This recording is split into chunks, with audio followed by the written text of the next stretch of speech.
is love. All you need is love. And love is all you need. Hello there, I'm Lloyd Evans and you're watching the John Cedars channel from the bunker, and we continue my rebuttals to the 2019 Love Never Fails Convention of Jehovah's Witnesses. In the previous video, I was looking at material shown to Jehovah's Witnesses on the Friday of the 3-day convention. It's now time to look at material from the Saturday of the convention. So without further ado, let's roll the first clip. Our congregations are under heavy attack. Satan's doing everything possible to tear our congregations apart. Every day he gets more desperate, frustrating, and angry. Therefore, he puts us under stress, hoping to make us concerned about ourselves and turn inward. He makes us worried about our daily problems. He spreads suspicions, lies, and half-truths about each other so that we'll have less and less love among ourselves and drives us apart. He distracts us at every opportunity so that we will have less time and attention for each other. And he spreads doubt and confusion through apostate lies. So how do we defend ourselves? By courageously displaying unfailing brotherly love. So if this isn't a perfect example of Watchtower scaremongering, I don't know what is. Here we have a classic "there's a monster under the bed" talk from a member of the US branch committee, no less. So a Watchtower heavy who right off the bat on the Saturday morning is telling Jehovah's Witnesses in the audience that Satan's out to get them, and these are all the ways that Satan is after you, including that really weird thing where he said Satan makes us worried about our daily problems. So if you get worried, if you're worried about your daily problems, you can blame that on Satan. He's the one who's making you worried, apparently. And obviously the usual claptrap about apostates and, you know, the danger of having doubts and questions. Isn't it interesting that Watchtower gets to tell Jehovah's Witnesses that apostates are liars, but witnesses don't have the freedom to go and investigate themselves to find out whether that's really the case? They just have to take Watchtower's word for it. Why should we show appreciation to our traveling overseers and to our hardworking elders? Why, it's a way to show our appreciation for all they do for us and think of all that they do. They serve us tirelessly at conventions like these. They serve on hospital liaison committees and patient visitation groups to help us when we're sick. They take the lead in building our kingdom halls. They come to our aid in disasters. They shepherd us. They counsel us. They lead us in service. They teach us. They provide all the many services that are needed to keep our congregations functioning and united. They shepherd us.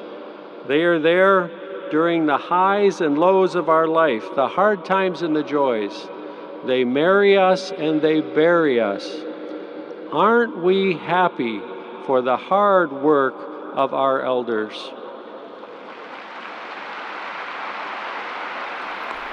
I mean that's just extraordinary, isn't it?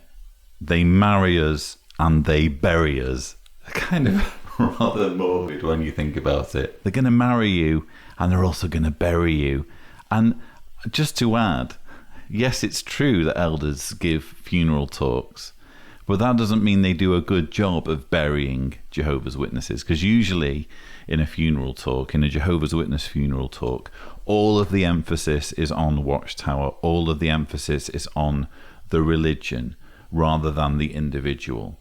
In fact, I would argue that your typical Jehovah's Witness funeral does a huge disservice to the memory of the deceased by almost sidelining the relevance of their life journey and their story and just making it all about the religion, basically using it as a recruitment opportunity for any who are in the audience who aren't Jehovah's Witnesses, perhaps, family members and that kind of thing. It's a disgrace, quite frankly. So this is not something that elders can be proud of, the fact that they bury or do such a bad job of burying Jehovah's Witnesses. But yeah, apparently witnesses need to be thankful for the fact that elders are there helping Watchtower micromanage their lives, chasing down witnesses who are perceived to be guilty of any of the number of things that you can be disfellowshipped for as a Jehovah's Witness. And apparently witnesses should also be thankful to elders for attending their hospital beds at their darkest hour when their life hangs in the balance. And they should be grateful to elders for trying to talk them into refusing life-saving blood, because in the list there, in the long list that Richard Devine gives, he mentions hospital liaison committees. They help us when we're sick. I don't think that that's what hospital liaison committees are for, just to generically help Jehovah's Witnesses when they're sick. I think that's what doctors are for and hospitals are for. The whole point of hospital liaison committees is to interfere in medical care and make sure that the blood ban is observed at all times. Another reason we love our elders and traveling overseers is that they need our love. Now, we can lose sight of that fact sometimes. It's easy to imagine that they don't have the same feelings that we do, or the needs or concerns like the rest of us. They can seem so mature and self-contained, and sometimes we can get to think that they exist merely to serve us. But like all of us, the elders are sheep too, and they need to feel loved just as much as we do. And the elders do not need to be perfect to merit this kind of love. We owe it to them, as we do to all in the congregation. The elders are not perfect. They make mistakes. They don't always word things in the best possible way. Sometimes their jokes aren't that funny. Sometimes they forget things. They may be hopelessly behind the times, but they are one of the most precious gifts that Jehovah gives us. Give them the benefit of the doubt, cherish them, commend them, and express appreciation for their work. A letter or a card of thanks is often appreciated. Just fascinating, isn't it? We should thank the elders and be grateful to the elders because they need it. They need us to be thankful. They need our love. They're not perfect, but, let's cut them some slack, Jack. They may ruthlessly hunt us down, or hunt Jehovah's Witnesses down, when there's the slightest whiff of wrongdoing, and penalise witnesses to the extent of estranging witnesses from their believing family in the event of disfellowshipping. But cut them some slack, will you? Give them the benefit of the doubt. They don't need to give witnesses the benefit of the doubt if there's any issue of wrongdoing, but witnesses need to give them the benefit of the doubt. How lopsided can you get? Basically, rank is everything in this organization. And if you can make it to the rank of elder, or if you can make it to the rank of circuit overseer, or in this case, member of the United States Branch Committee, suddenly the rules start to change. Suddenly you can expect more gratitude, more appreciation, more benefit of the doubt, because you've made it slightly higher up the ladder than the rank and file, and they need to be thankful to you for the services that you're giving them. The second way we can show love to those taking the lead is found in 1 Corinthians 5:11, where it says that we should support the judicial decisions of the elders by having no association with disfellowship persons, not eating with them, not even saying a greeting to them. Do we realize that going against this scriptural direction is disrespectful of the elders and is unloving? Why? well, it undermines the efforts of Jehovah and the elders to help these ones and to protect the congregation. Failing to do so can cause great harm, so don't let your love for a wrongdoer cause you to act in a misguided and unloving way. Isn't it interesting how they twist things and turn it round? You would think it's obvious that shunning somebody, especially on purely ideological grounds, is deeply unloving. We're talking here about family. We're talking here about people who are your own flesh and blood, and Watchtower is expecting witnesses to completely erase them from their lives under certain circumstances. But oh no, actually it would be unloving if you didn't shun them, because you would be being, quote, disrespectful of the elders, according to Richard Devine here. Absolutely disgraceful. And I actually must apologize, because in a previous video, I think where I was giving my 10 worst videos of this convention, I said that there wasn't really any material on shunning. And it's true that, to my knowledge, in fact, I can say confidently that none of the kind of highly produced dramatizations deal directly with shunning. But this is among the most obnoxious material that I've seen in terms of a talk recording, promoting this idea that witnesses should shun their disfellowshipped loved ones as an act of love. How perverse can you get? This, apparently, is the love that never fails, that Watchtower is so proud of. Anita and I came here to Honduras as missionaries, as single people. And Anita came here 1 year before I did. I graduated from Gill in 1974. I was so excited. But on the flight to Honduras, a feeling of loneliness and anxiety overpowered me. I was sitting there all by myself, and I thought, what if they forgot that I'm coming? That nobody's there waiting for me, or they never got the information. One night, shortly after arriving in my assignment, suddenly my bed started to shake. And I thought, what on earth is going on? I had no idea, because I never experienced an earthquake before in my life.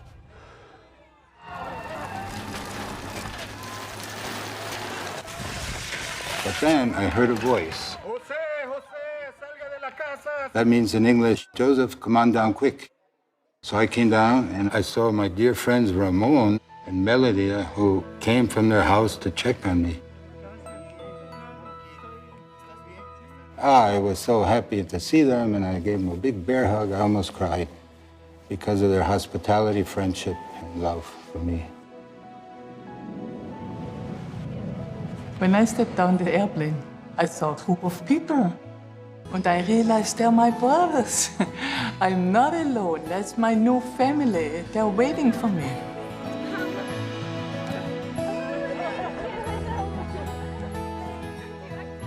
"40 years have passed since we arrived in Honduras.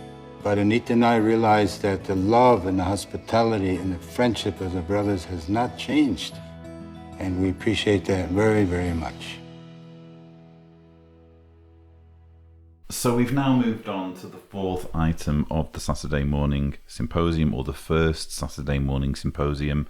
We're now dealing with display unfailing love in the congregation to full-time ministers, and we are introduced here to Joseph and Anita, who are full-time ministers in Honduras. And I just couldn't help but think that this is a non-story. If you think of how much Watchtower has devoted in terms of filmmaking resources and doing reenactments and all sorts in telling what are essentially irrelevant stories. We have literally on Anita's side someone who's anxious about whether anyone's going to be meeting her at the airport.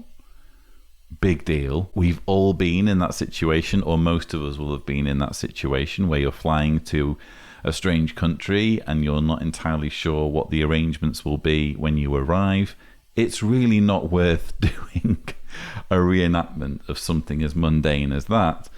And on Joseph's side, there was an earthquake, and apparently he was completely uninjured, and people came and checked on him. And this is the profound story of love that he has to share from presumably decades of being in Honduras. This is the most compelling story that he's come up with. And Anita, oh, well, I was a bit anxious when I was on the plane as to whether anyone would be there to meet me at the airport. That's the biggest catastrophe or problem that she's had to encounter in all her years in Honduras. Astonishing. The reason I immigrated here was to earn more money and more freedom. But my life was only work and sleep. I once thought, this is not the reason I came here. This is not the life I wanted. But what could I do? The life that I was pursuing did not bring me true happiness. My husband's sister started taking me along to the meetings. The brothers and sisters there were very welcoming to me. My wife started studying the Bible first. I saw her becoming happier and happier studying the Bible. And this motivated me to start studying the Bible with her Bible teacher. She lived far away, but she was never late. She was like a mother and cared for us like her children. In our studies, we were making huge progress. But we didn't expect the huge challenge that lay ahead. When my youngest daughter was born, the doctor told us she had congenital heart disease. She needed immediate surgery. When we were facing this challenge, the brothers and sisters were right by our side, continually assisting us, helping us to find a doctor and interpreting for us, even though we were not yet baptized. On the day of the surgery, a congregation elder and his wife drove to pick us up and brought us to the hospital. They also stayed by our side until the surgery was done. A couple came to the hospital and brought us food. Another sister helped to care for my older daughter. We really could feel that the brothers and sisters really loved us, just like family. My wife and I, along with our 2 daughters, are very happy to be worshiping Jehovah. I realized that the love shown to me by the brothers and sisters was an imitation of Jehovah. It really helped me to see that this is truly his organization. This is the life that we have been searching for. So we've just been watching the video that is shown to witnesses during the final part of the Display Unfailing Love in the Congregation Symposium, this one dealing with Display Unfailing Love to Foreign Residents. And so we've been hearing the story of a couple who moved to America, Bill Zeng and his wife Maggie, and we've been hearing them talk about their reasons for becoming Jehovah's Witnesses. And to be honest, I didn't find their reasons particularly compelling. So Bill's reason for at least for being initially interested in the religion was that he saw that his wife was becoming happier and happier studying with the witnesses, and it seems that the witnesses got a foothold due to the wife having relatives who were witnesses. That's not a reason to join a religion just because someone's getting happier and happier studying about that religion. It doesn't make the religion true. They also mention that the lady who was studying with them was never late. This also doesn't make a religion true. You do not join a religion because it makes you feel happy and because the person who's trying to recruit you is never late. And then they start talking about their daughter being gravely ill with a congenital heart disease, or with congenital heart disease, for which she needs urgent medical attention. And they say, oh, the witnesses helped us find a doctor.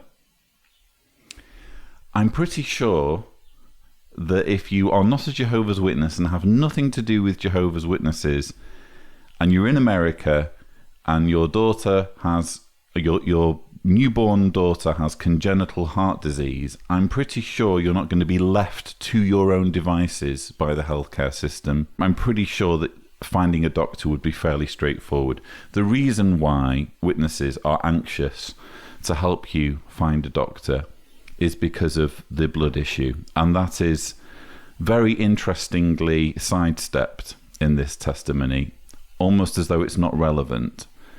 I think it is relevant, and I think it's disingenuous to omit it entirely from the story. That's the reason why witnesses are interested in finding you a doctor and in involving themselves in the medical process, to the extent where in this story, an elder and his wife stayed by our side. They visited the hospital and stayed by their side. Well, again, this is effectively a means of policing the blood issue and making sure witnesses conform. If declining treatment with blood were purely a personal decision, were purely something that an individual gets to decide for themselves, there would be no reason whatsoever for Watchtower or elders to have any involvement at all in cases where witnesses or their children are admitted to hospital. The very fact that the organisation involves themselves in this way through the elder arrangement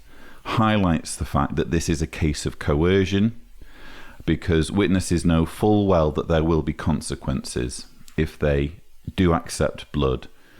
The current rules are that if you willingly and unrepentantly accept a blood transfusion, this is basically signalling your disassociation, for which you can be shunned. If you save your life by accepting blood and you're not sorry for it, you're liable to shunning. So this is the side of this story that isn't being told, and for me it's entirely disingenuous.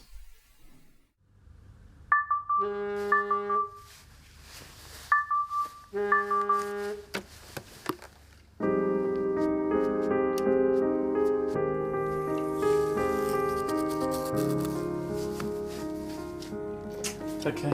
Oh. Bye, kids. Bye, Dad. Love you.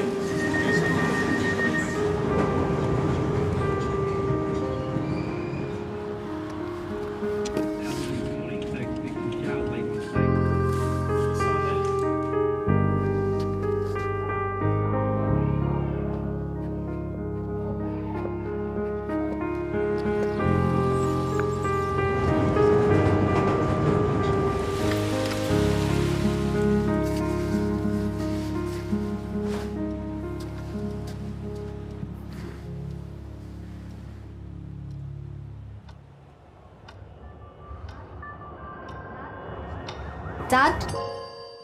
Dad? Oh, hello, son. Are we still doing service tonight? Oh, I'm just too tired today, Teddy. Oh. I just don't have it in me. We'll do it another day, okay? Yeah. Okay then.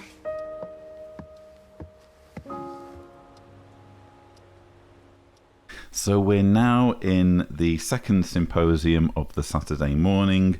The title here is Display Unfailing Love in the Ministry, and the first of the three-part symposium is Show Your Love for God, and we've just seen the first part of the video for that particular talk. Apparently, witnesses are to show their love for God by going above and beyond in squeezing the preaching work into what could be a very hectic schedule. So we see here a man who works very hard for a delivery company, very physically demanding job, and he gets home and he's exhausted, and his son approaches him because they've arranged to do evening witnessing that night. And for those of you who have never been witnesses, evening witnessing, in my view, is one of the worst or the most difficult forms of preaching that you could possibly do. Because, at least in the congregation where I was, Evening witnessing entailed calling on people's homes at night when it was dark, when they'd got home from work and they were enjoying the evening with their family, and there you were on their doorstep interrupting them. There's just something very creepy, I think, about turning up on someone's doorstep at night. If you do that, there'd better be an urgent reason for it. And so it was something that I did a few times, and I never enjoyed it. I was always very nervous doing it. And this is exactly what the guy here has arranged to do with his son. And his son is visibly disappointed when his dad says, "No, I'm just too tired." But as we're going to see, the dad is going to change his mind.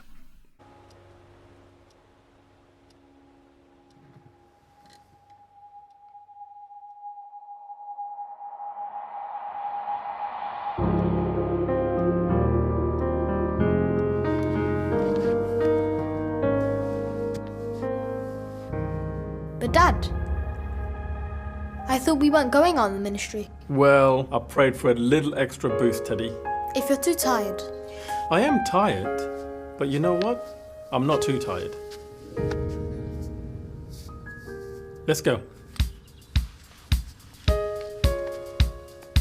Hi, Teddy. I'll see you, Brother Edwards. Hi.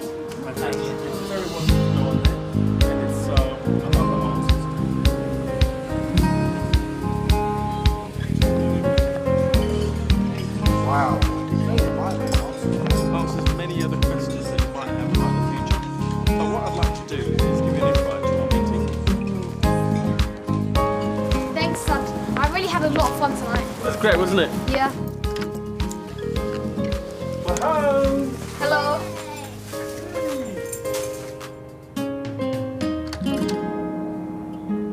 Please turn with me to 1 John 5:3. Here it says, "For this is what the love of God means, that we observe his commandments, and yet his commandments are not burdensome."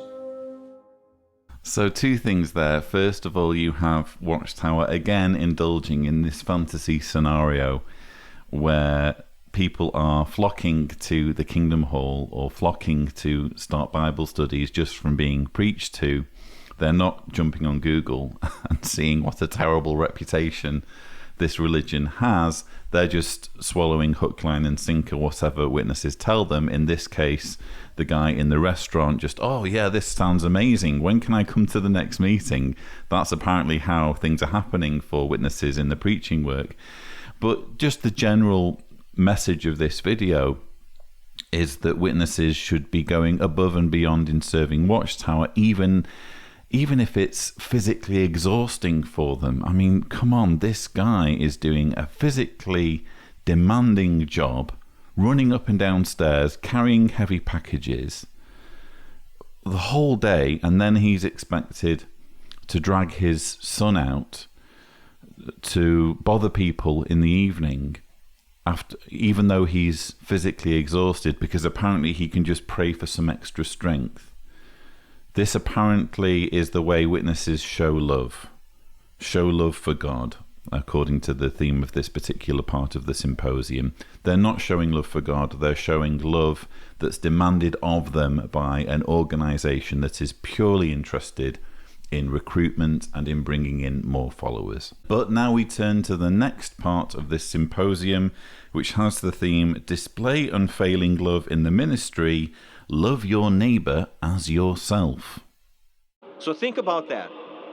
Earth-shaking events resulted in a change of heart. Friends, earth-shaking events today could be the unexpected loss of a long-time job. It could be the loss or dissolution of a marriage. It could be losing someone in death. It could be being diagnosed with a serious illness. Events like these can change people overnight and soften their heart to the Bible's message. Now, while Paul was there for the jailer, the question is, will you and I be there for the people in our territory when they have a change of heart and are ready to listen? So this is really interesting. We're now getting to the crux of things, because the speaker here in this part of the symposium, where it's talking about loving your neighbour as yourself, he's talking about the need to persist in the ministry, because you never know what circumstances people might be going through in the territory. Just because they're unkind or just because they react aversely to the message of the witnesses doesn't mean they're always going to be like that. For example, they could lose someone in death, or they could go through a divorce, or they could lose their job. And one of these tragic or traumatizing or difficult events could lead to their heart being softened. What the speaker is actually talking about here is exploitation, is exploiting people when they are emotionally vulnerable. And what's fascinating is you will sit through this as a Jehovah's Witness, and you'll never put two and two together. You'll never think, hang on, aren't we kind of exploiting people if we're waiting for someone to die, or we're waiting for tragedy to strike in some other way? Does it not say something about our religion if people can only swallow it when they're vulnerable and when they're at their lowest ebb? Should it not be the case that they're joining when everything's fine in their life because it's the truth? Because it doesn't matter whether there's tragedy. If something is really true, then you're going to want to follow it. Witnesses will just be going along with this, because by this point, when you become a witness, you learn that the ends justify the means. And so you're quite happy for people to be joining if it's as a result of tragedy, because what's most important is that lives are saved when Armageddon strikes.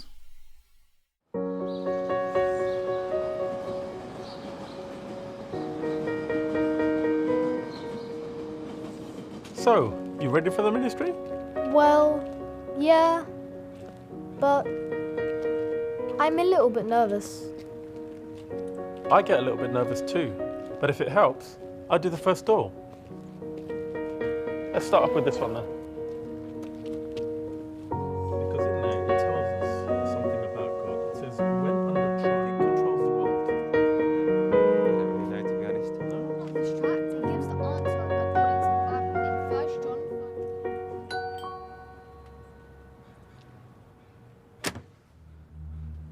What are you doing here? We're just asking our neighbours a question. No. You people and your questions. No one cares.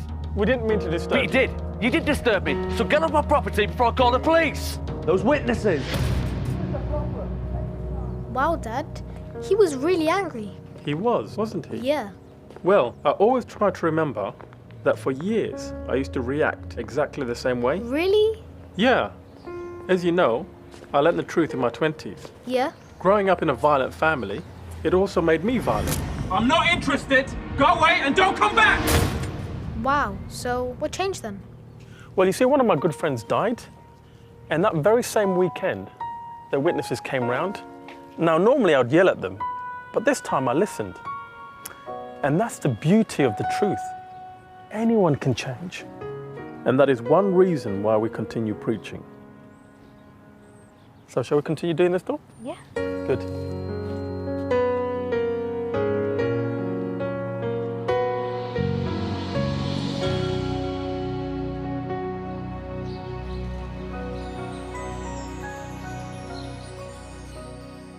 Yes, Teddy, don't worry about the mean man who was shouting at us, because if we just wait long enough, someone he cares about might die, and that will soften his heart so that he'll be receptive to what we have to tell him.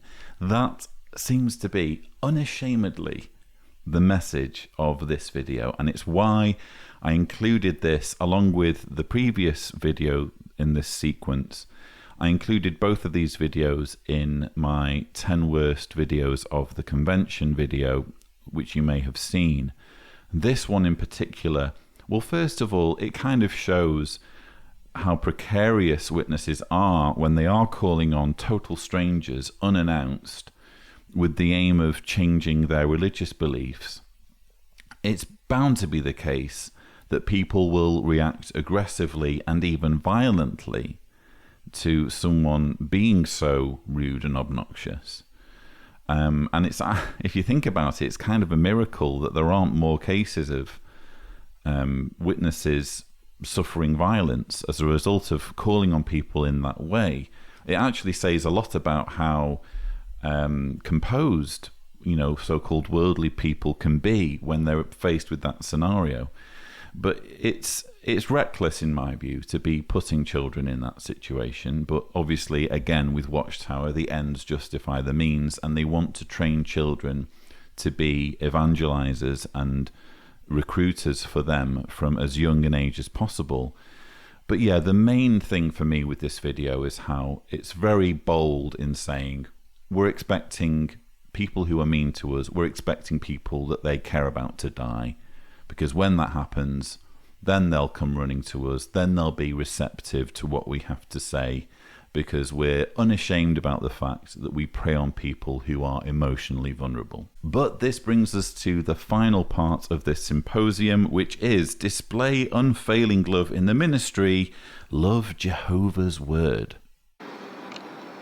Friends, for a moment, I want you to imagine that you are walking through the doors of the most exquisite store you've ever been in your life. Now, once you walk through these doors, you're walking down a certain section of this store, and your eyes can't believe what they're seeing. Why, there is an item on the shelf, and it's called hope. And then you go to another section of this store, and you see something else that catches your eye. And this item? Solutions to all of your problems. Does a store like that has priceless treasures even exist today? Well, here's a clue. This is the door to that exquisite store. You just have to walk through it. The more you walk through this door, you know which section, which aisle, and which shelf in order to pull out and bring out your spiritual treasures. So read it, ask questions, linger in this exquisite store. So then how can we communicate our love for Bible truths? Isn't it true that when we discover a spiritual gem, we highly esteem it? But there's even more benefits. When we discover these treasures, it makes us even look better. Our voices are even more soothing, and we get to the point where we just can't help ourselves to share truth and to defend our faith. Those that do not go to this exquisite store of spiritual treasures, they're spiritually hungry. Why? Because they're fed political, social, and religious ideas that have no value. In contrast, Jehovah's people are richly fed. Because the more that we walk through this door, we find spiritual treasures like hope, a purpose in life, solutions to all of our problems.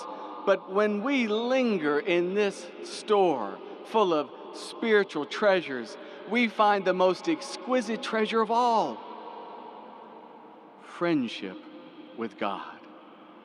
Yes, in this symposium, we've learned that we do our preaching work primarily out of love, not out of a sense of duty.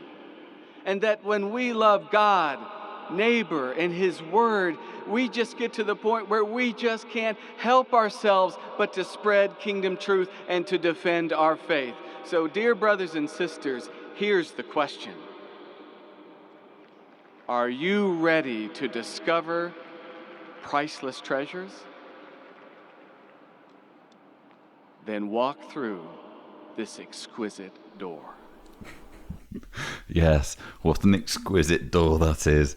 Wow. Well, he was certainly a very animated chap, wasn't he? And you can tell he really threw himself into his preparation for that talk.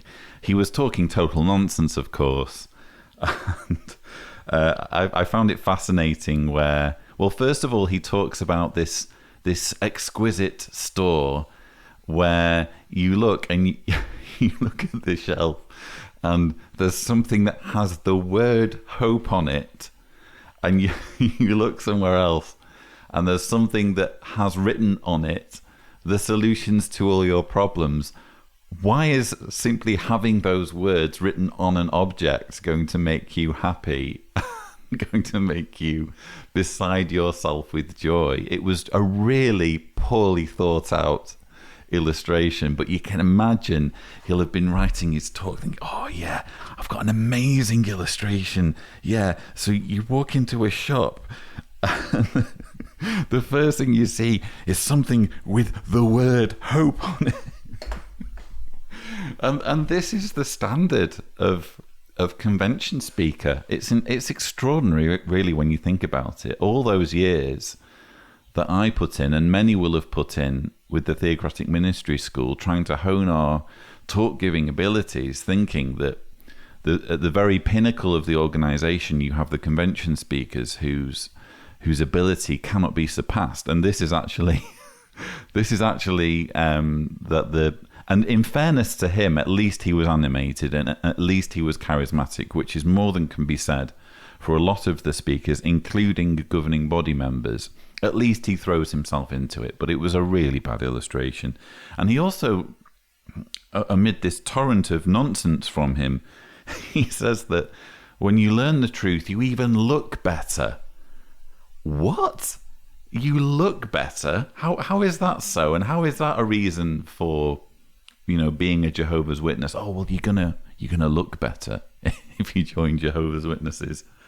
And he also talks about how, because bear in mind, the title of this part of the symposium is Love Jehovah's Word. So he's selling the idea of getting to know the Bible and using it to preach to people, because it is this exquisite door to priceless treasures.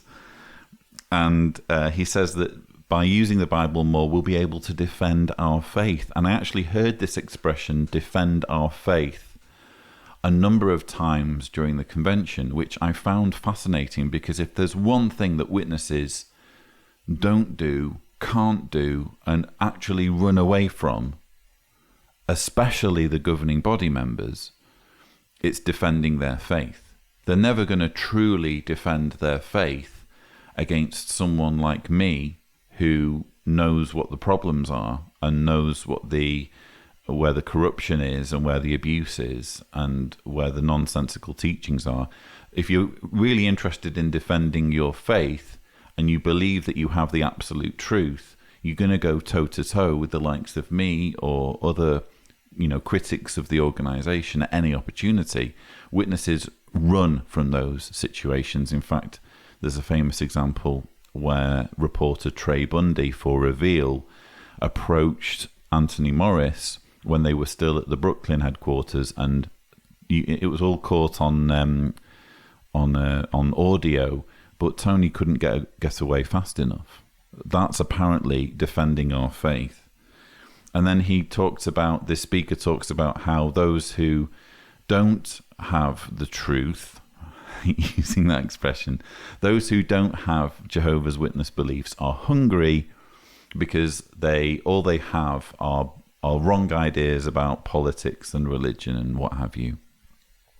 Just astonishing closed-mindedness and delusion, and indeed fanaticism, I think, from this speaker. But in any case, here is the video from his part of the symposium.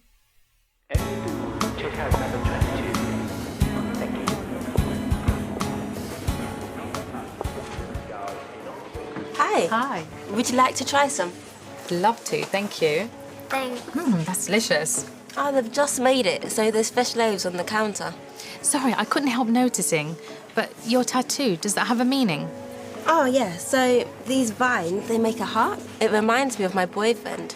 We're getting married in a few months. Oh, congratulations, that's great. Me and my husband, we've been married for about 11 years now. Oh, wow. I'm actually a little nervous. Nearly all my married friends are divorced now. Oh, it's completely understandable that you're nervous. It is a big step. But have you ever wondered if there's a secret to a good marriage? No, but if you got one, I'll take it. Yeah, I'd love to show you. What we found helped us. is a principle in the Bible. Thanks.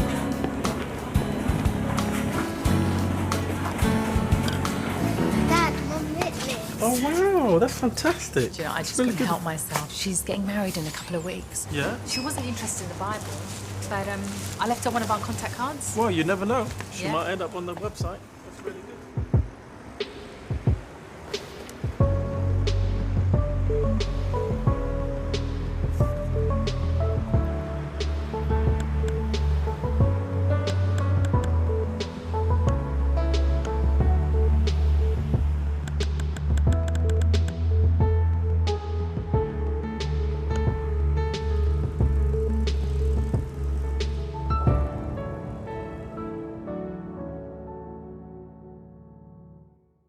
So yes, here we have the same couple or the same family from the previous two videos. Now they're out shopping, and this is what witnesses should ideally be doing when they go shopping as a family. They should be using any opportunity to preach to people, in fact actively kind of seeking opportunities to steer people in the direction of talking about the Bible. In this case, it was rather disingenuous because the lady gets talking to the shop worker and strikes up the conversation on the basis of a tattoo, which is kind of disingenuous given the fact that witnesses frown on tattoos. So if this shop worker were to become a witness, she would learn fairly quickly that she's not to get any more tattoos, and it's wrong to deface the body in any way, which is what witnesses believe. So again, rather disingenuous to use that as a topic of conversation, and also very unrealistic. If you were talking to someone who was about to get married and they were excited about it, excited enough to have a tattoo to mark the event, it seems unlikely that they would be saying, yeah, but I'm nervous because so many people get divorced. It's not really the first thing your mind leaps to when you're in that state of kind of joy and love and excitement at getting married. Oh yeah, we might get divorced. Just unrealistic, really. But above all, it's just manipulative, isn't it? It's telling witnesses that even when they go out shopping, they should waste no opportunity to recruit people to the organization. But that brings this symposium to an end. So before the end of the Saturday morning session, there's time for one more talk, and it's the baptism, Learn to Love from Jesus. And there's a special guest speaker to give this particular baptism talk, and it is indeed David Schaefer, a governing body helper. What motivates people to get baptized? Centuries ago, masses of people got baptized by representatives of Christendom who threatened them with death. In the year 988 CE, Vladimir the Great, Prince of Kiev, sent a message to all the residents of the city to come to the river the following day, lest they risk becoming his enemies. His intent was that everybody in the city get baptized, willing or not. The thing is, not everyone initially agreed with that requirement. So in some areas, baptisms were carried out at sword's point. 500 years later, in Spain, Catholicism acquired hundreds of thousands of what they called new Christians through forced baptism. Many who resisted were executed in battle or by burning. In more recent centuries, many others have been bribed into baptism with offers of food or other material rewards. In India, Anglican missionaries declared that baptism abolished caste, that is, a system of dividing society into hereditary classes. And in taking that position, they raised the status of entire communities who had been impoverished and oppressed. All the people had to do was get baptized as Anglicans. Now today, if you look up the words Rice Christian, In the dictionary, you will find this definition: a convert to Christianity who accepts baptism not on the basis of personal conviction, but out of a desire for food, medical services, or other benefits. Now, these are things that have motivated some people to get baptized over the centuries, but what motivates you? No one's holding a weapon to your head or bribing you with food.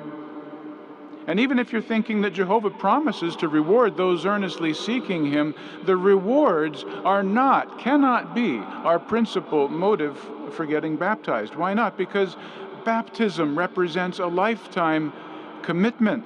In fact, even a stronger word, dedication. Dedication is not something we can live up to out of sheer hunger or fear. No selfish motive is strong enough to stir us to live up to our dedication. True Christians worship Jehovah out of love. So what an astonishing speech there from David Schaefer. Is this the same religion? He's making the argument, a really badly thought out argument in the context of the religion he's arguing for. He's making the argument in front of a bunch of people who are going to be getting baptized at the Atlanta International Convention as Jehovah's Witnesses. Oh, no one's forcing you to do this. No one's, quote, holding a weapon to your head. It's not like those in centuries gone by who were literally threatened with death if they didn't join a certain church or creed. Nonsense. Nonsense, David Schaefer. That's exactly what people are threatened with if they don't become Jehovah's Witnesses. Sure, it's not immediate. You're not immediately going to be led off to the chopping block if you don't become a Jehovah's Witness. That's because witnesses outsource the violence to heaven. They say if you don't follow us, if you don't become baptized as a Jehovah's Witness, or if you show no signs of being interested in getting baptized, when Armageddon comes, you're toast.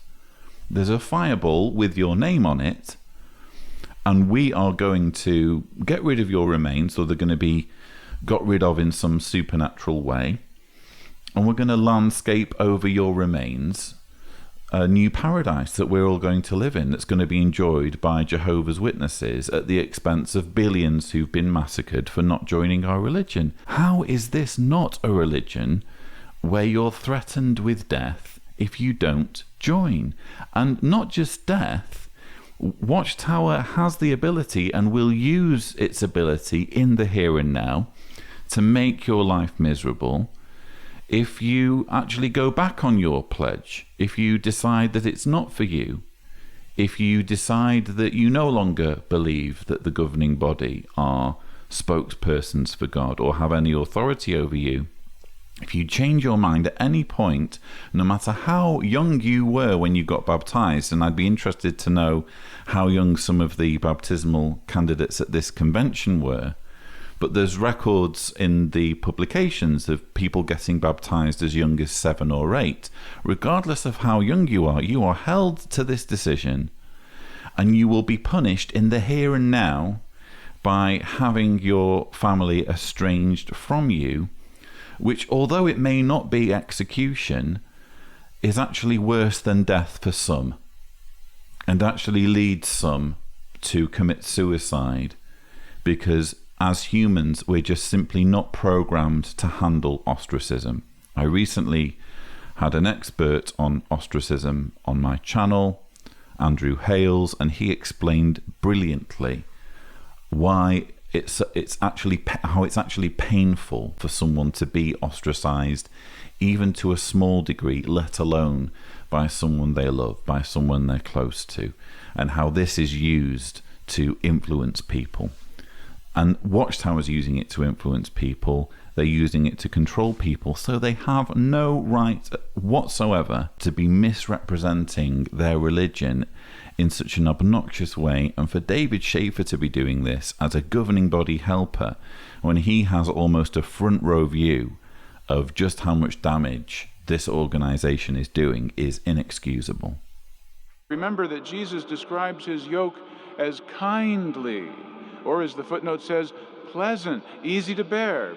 Jesus was refreshing, mild-tempered, lowly in heart.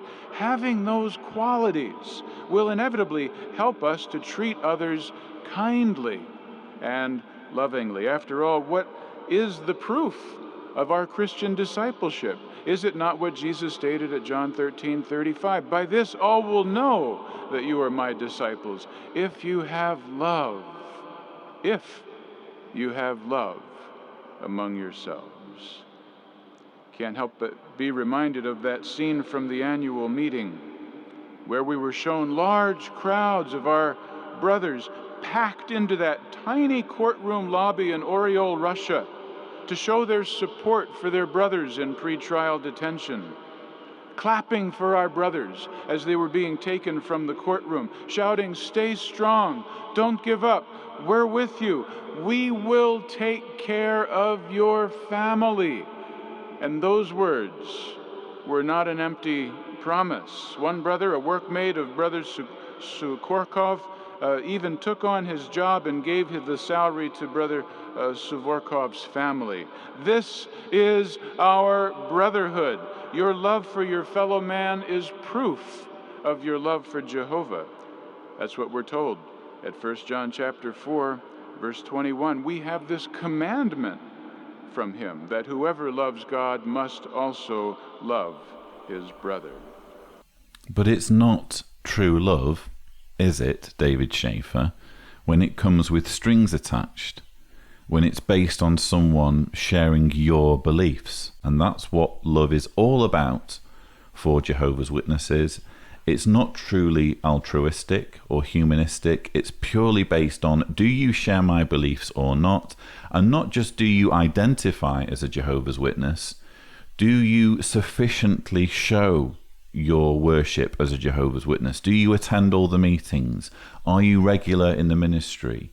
Do you conform to all of the guidance on entertainment and clothing and dress and grooming?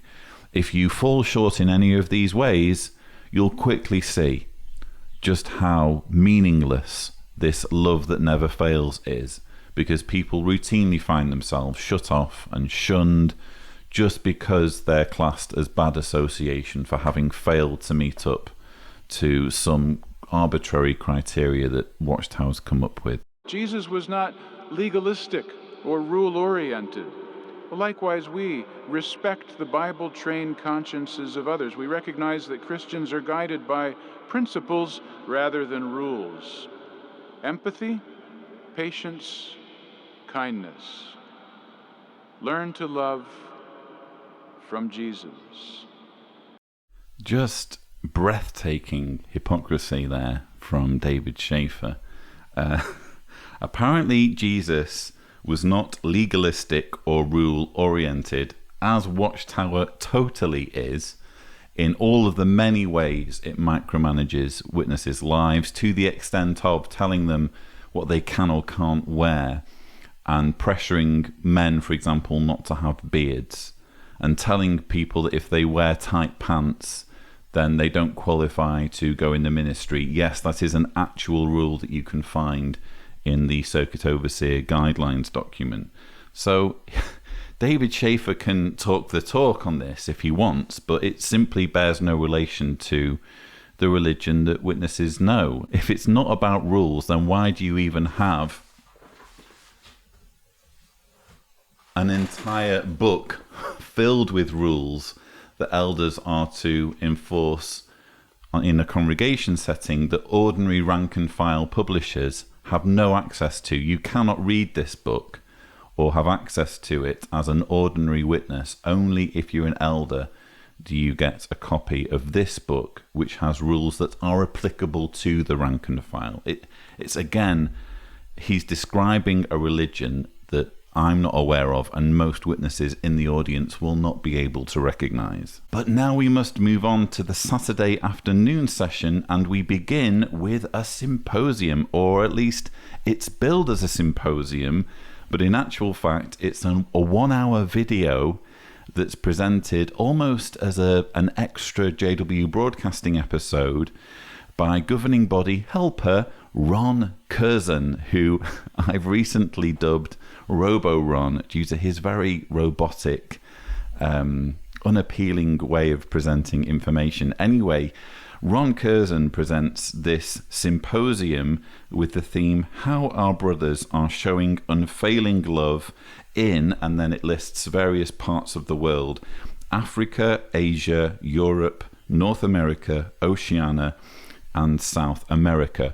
What Ron is essentially going to do is have Skype conversations with branch representatives from all these different parts of the world, in which they give encouraging experiences mostly related to the preaching work or building projects or fairly tedious things that are happening that are JW related in those specific countries.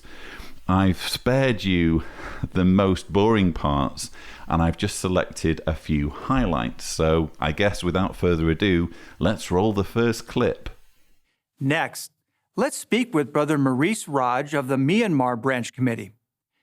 Brother Raj, what scriptural principles have guided our brothers in Myanmar to show love during natural disasters? Well, the example of the first century Christians has encouraged our brothers a lot. All those who become believers after Pentecost 33 CE shared everything they had. In 2015, Myanmar was affected by a strong cyclone. Many of our brothers were affected. In just one city called Hakka, a massive landslide destroyed everything in its path, including the homes of our brothers. Since Hakka is so remote, it's dependent on deliveries by trucks. However, the main road was destroyed. The city was isolated, prices skyrocketed, all of food supplies disappeared in the market. What a serious situation. So, what did the brothers taking the lead do? That's a very good question, Ron. What would the brothers taking the lead do in this situation where you have an isolated city completely cut off from the road network, where there's been a landslide, where food supplies are dwindling, where brothers are in need? You would think that there are multiple, shall we say, solutions available to an organization like Watchtower, which is worth, I don't know, a couple of $1 billion in revenue. I think we worked out either $1 billion or $2 billion a year they bring in donations. They certainly have a lot of money in real estate. They made $2 billion selling the Brooklyn portfolio. This is an organization that, if it wanted to, could send a helicopter or 2 helicopters or do whatever it takes technologically to come to the rescue of believers in an isolated city that is now cut off from civilization. So what does Watchtower do? The Disaster Relief Committee made extraordinary effort to reach the brothers. During one of our circuit visits, it started to rain heavily. According to the news on the radio, many of the roads in the area had collapsed, and there were reports of landslides in Hakka, the next congregation on our circuit. The distance from where I was to Hakka was 65 miles. Despite the dangerous conditions, my wife and I decided to walk to Hakka. I received a phone call from the branch. They requested the Disaster Relief Committee to go and assist the brothers in need in the disaster areas. The committee prepared food and other supplies in a nearby city. The road was very muddy, so the trip took a long time. It took 4 days to reach Hakka by foot. When we arrived in Hakka, we discovered that some of the brothers and sisters lost their homes. So I met with the congregation elders, and we arranged to make shepherding visits on these families. It brought me joy to see that they were comforted through Jehovah's Word. Once we arrived in Hakka, we arranged to distribute the food and other provisions that we had brought with us. After that, we started a journey together to help other congregations. It was a very difficult time for the brothers. One brother said, because we were running low on food, our family was planning to eat just one meal per day. But now, with the relief committee's help, we can eat all 3 meals. The brothers were so happy, and we're really thankful to Jehovah and his organization for their loving support. The trip was quite rough, but we felt that Jehovah supported us in wonderful ways. In some places, the roads were very bad. Sometimes, we had to cling to the edge of a cliff. We had to climb up very steep mountains and then climb down steep mountains. We even had to cross streams with strong currents. I knew that I couldn't give up, so I kept saying to myself, this is for God's kingdom. This is for God's kingdom. Keep walking. That helped me to continue on my journey. To provide the congregations with the supplies, we walked 120 miles over 4 days. God used us to show to his people that he never abandons them and that he really cares about them. Knowing this brings such joy to our hearts. It was such a wonderful privilege for me to be involved in this relief work with Jehovah in behalf of our brothers and sisters.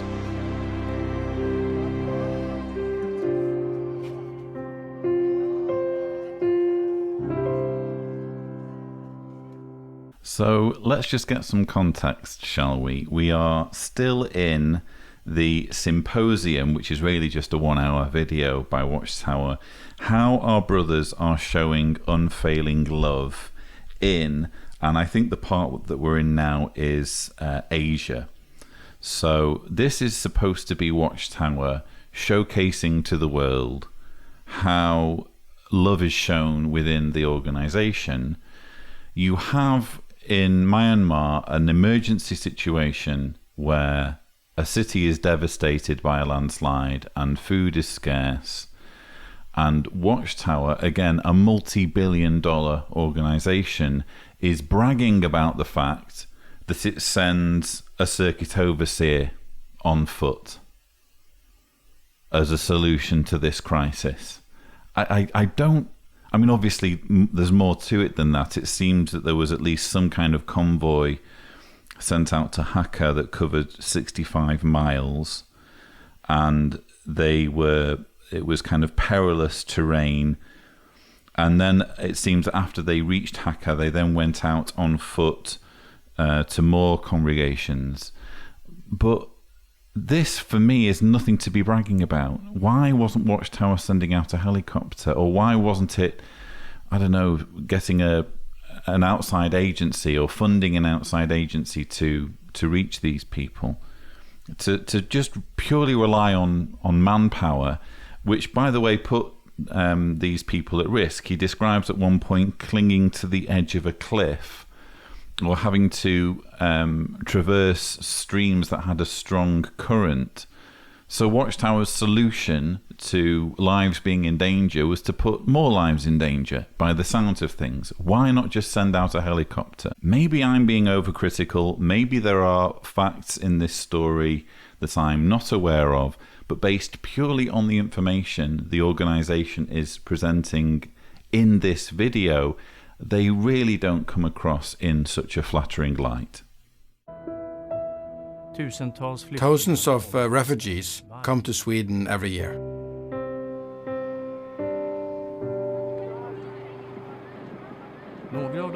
Some of these are sent into different refugee camps around Jönköping. They need hope. They need the truth. And Jehovah has given us the privilege to give this to them.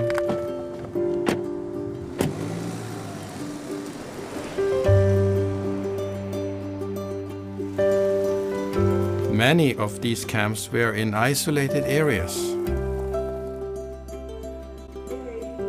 Sometimes, when you visited them, there could be 3 or 4 different nationalities in the same room.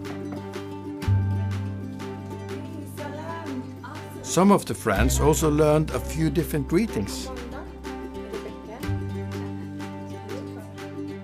Before setting off, we downloaded videos in up to 30 languages.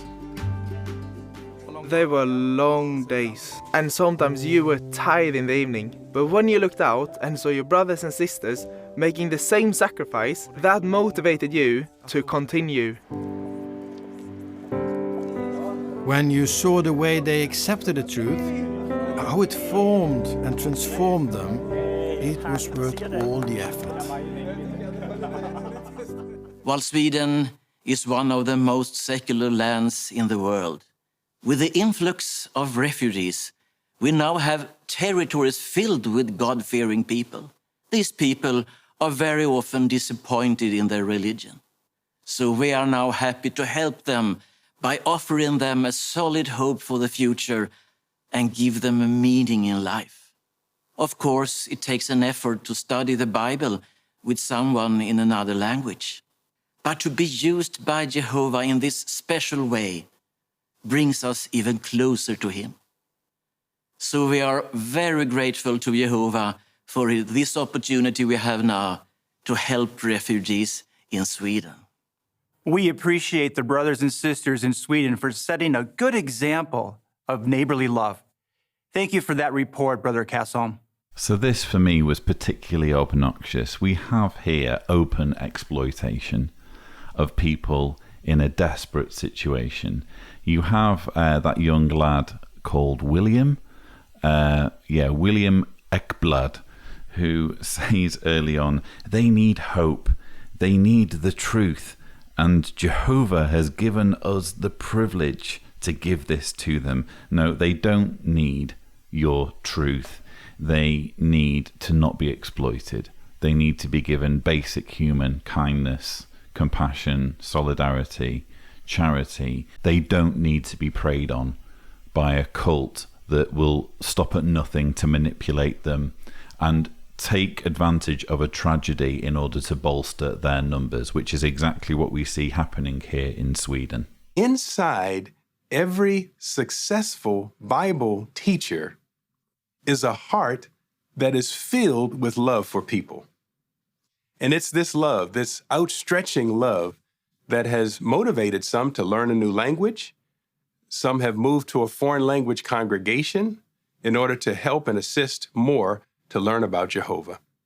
As an example of this, I'd like to introduce you to Sister Sally Gill Tainan. Sister Gill Tainan did not allow anything to stop her from showing neighborly love.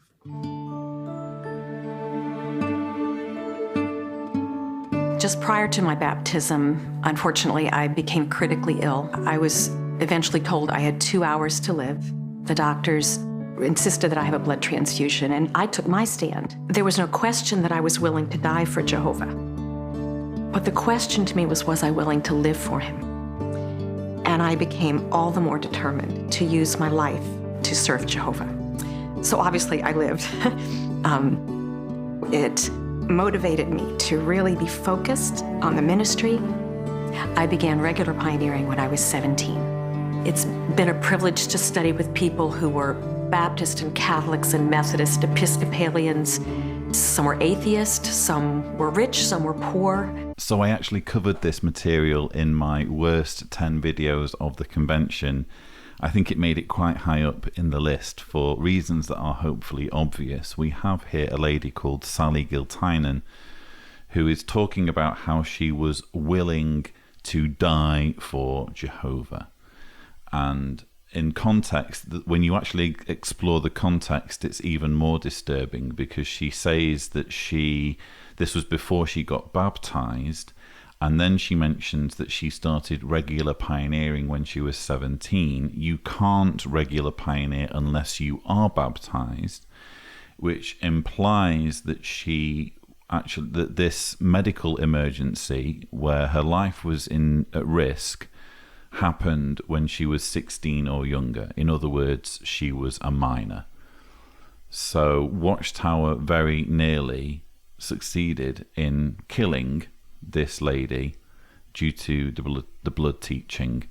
And if you're watching this as someone who's never been a Jehovah's Witness and you're interested in the religion, perhaps you're interested maybe even in becoming a member, This is what the religion wants from you. It wants your life from you, literally, in certain situations. It is a religion that will not balk at the possibility of you giving your life for the beliefs that they insist that you follow, including a teaching that is based on nothing more than a dietary restriction that all other religions find preposterous. Even some of the most fanatical religions that follow the Torah and follow the Bible as though it is the literal word of God, even they have more theological knowledge and understanding than Watchtower's leaders in recognizing the reasons why you do not apply the prohibition on eating blood to transfusing it. They all get it. Watchtower doesn't, and doesn't want to, because I think at this point they've killed so many witnesses, potentially tens of thousands, due to this blood teaching. They have so much blood on their hands that they will never go back on this teaching, even if they wanted to. It was a family, and it continues to be to this day. For 35 years, David and I have driven separately to the meetings. We generally take 2 different cars to pick people up. I usually have a car full of people that I'm bringing. He will often have people he's picking up. If I'm going to teach people to know Jehovah and to love him, it began with me. So if my heart is filled with love for Jehovah and for people, hopefully it would show. Obviously, you try really hard to teach the truth. I think that if anything, it's been the language of love. I've wanted so much for them to feel that love that Jehovah showed me in the beginning. I've mentioned before about the use of emotional reasoning and how Watchtower uses people giving teary testimonies and welling up on camera to bypass logic, and we see another example of this here. But I also just find this whole part entirely misleading and disingenuous. I don't question Sally's sincerity. She seems like a lovely woman. She clearly believes in her Jehovah's Witness faith passionately. She's describing a religion that is nothing but loving to people, when in truth this is a religion that literally says, follow us or die. If you don't identify as a Jehovah's Witness by the time Armageddon comes, you are worthy of destruction. And even if you are a Jehovah's Witness and you fall short in some way, as Tony Maurice put it in his Trinidad talk, if you're not going on the preaching work every week, you deserve to die. So how is this loving? The whole theme of this convention, which Sally's story is being used to promote, is wholly sickening when you know enough about what being a Jehovah's Witness really entails. In the first talk of this convention, the chairman promised that this symposium would make you feel proud to be part of our international brotherhood. We're confident these examples had that effect. Still, each one of us needs to ask himself, am I doing my part? Do I show unfailing love toward my brothers and my neighbors? This is what Jehovah requires of us. Although our circumstances may differ, when we do our utmost to display love in daily life, we prove that we are taught by Jehovah, our Father, whose love never fails. So I just thought I would include those concluding comments from Ron. Again, I just find it very unfortunate that this guy, well, he's apparently the cream of the crop, or among the cream of the crop, when it comes to public speakers at Watchtower's disposal. You would think that when it comes to doing JW Broadcasting episodes, and in this case presenting an hour-long feature at the convention, you'd think that Watchtower would have an amazing speaker, like a charismatic personality that they can call upon. So the fact that they called on him with this very kind of, I don't know, very wooden style of presentation, I don't know, it just baffles me. But he's there stressing the need to display love, I think, as a teaser for the next symposium following immediately after this one, which has the theme Display Unfailing Love in Your Family. And of particular interest for me in this symposium was the second item, Display Unfailing Love in Your Family, Love Your Husband. Yes, this is directed at wives. Well, what will help you as a wife to develop the spirit that is mentioned there in Ephesians 5:33 to respect your husband and make it such a part of your personality that your love for your husband would grow even if you are undergoing difficult circumstances?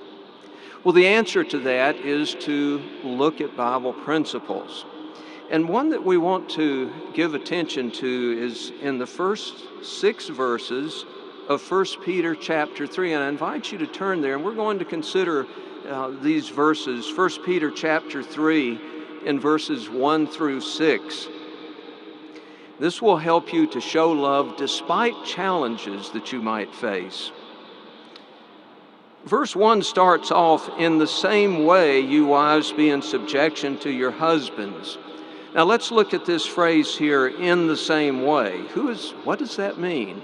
Well, if you look up at verse 21, we see that Peter was talking about Jesus Christ, but notice the difficult circumstances in verse 23 that Jesus underwent and how he responded. It says, when he was being insulted, he did not insult in return. When he was suffering, he did not threaten. So, in the same way means that you want to imitate Jesus, who maintained his self-control even when undergoing unjust treatment. Yes, wives, Jehovah's Witness wives, they need to have self-control even when they are experiencing unjust treatment. Why? Because they need to be in subjection to their husbands. This, just in microcosm, highlights the entire problem with the way women are treated in this religion, and it explains in a nutshell why there is such a problem with domestic violence. It's because there is an imbalance in a Jehovah's Witness relationship, where rather than it being a team where both are equals, one is the spiritual head and one has to be in subjection. And as we heard here, actually said out loud, this subjection means having self-control and enduring unjust treatment. And we know exactly what kind of unjust treatment you can have in a marriage. And this leads time after time to women who are in a Jehovah's Witness marriage being abused, being violently assaulted, and yet feeling as though they have nowhere to go, because in a Jehovah's Witness marriage, the only avenue for divorce is adultery. So if there's no adultery, the best you can hope for as a Jehovah's Witness woman is to get a separation. And this separation means that you're never free to remarry and move on with your life. You are tethered to this toxic individual, this violently toxic individual for life. So as shocking as these words are, in a way, I'm glad that we can add this footage to the archive, as it were, in demonstrating exactly why there is such a problem in this area. Now here let's focus on the words, let it be the secret person of the heart, the incorruptible adornment of the quiet and mild spirit. Do you remember in Proverbs 31 that we read there about a capable wife? Well, verse 26 says about this capable wife that she opens her mouth in wisdom, and the law of kindness is on her tongue. So she opens her mouth in wisdom. Wisdom is the ability to make good decisions. And one way that wisdom is manifest by a wife is she would choose the right time to raise sensitive issues. She opens her mouth in wisdom. She thinks about what she's going to say and when to say it. But when she does open her mouth, that verse says that the law of kindness is on her tongue. So she seeks to be gentle and kind rather than harsh and abrasive. She has the right mental attitude, like the holy women that are mentioned there in verse 5, and like Sarah. Let's read those two verses.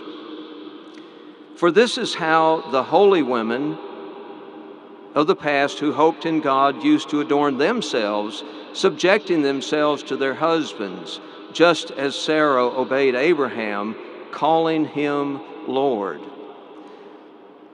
Evidently, Sarah called Abraham Lord in her heart, and not just as a formality, but it was a sincere reflection of the inner submissiveness that she had. Are Jehovah's Witness women seriously expected to call their husbands Lord? I mean, he doesn't make it clear. He quotes this scripture, oh, Sarah even called Abraham Lord, and he doesn't kind of qualify it by saying, of course, we're not suggesting that, women today should call their husbands that. He's just like kind of leaving it there, something for you to ponder, women.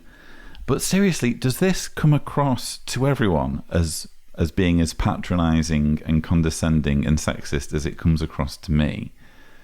It just seems to me to be telling women, keep your mouth shut, unless you've got something to say that your husband would consider to be wise. If your husband doesn't consider what you have to say to be wise, then stay silent. Keep a quiet and mild spirit. Speak when you're spoken to seems to be the message here. And open your mouth in wisdom. How is this not sexist? How is this not placing women in a situation where they're basically censored and they have to basically just be an object, just some kind of companion or ornament, rather than an adult human being who should be treated as such and respected as such? We were promised a talk with the theme, Display Unfailing Love in Your Family, Love Your Husband. What we've got is a talk that should have the theme, Women, Keep Your Mouth Shut and Know Your Place. In the following dramatization, let's note how love is strengthened when a wife reacts in a Christ-like way to her husband's imperfections.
You notice the response of the wife in the first video. She was really returning evil for evil.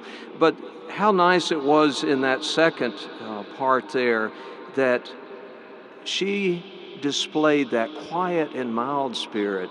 And that creates an atmosphere that would be conducive to her husband responding as he did there in that second part of the video.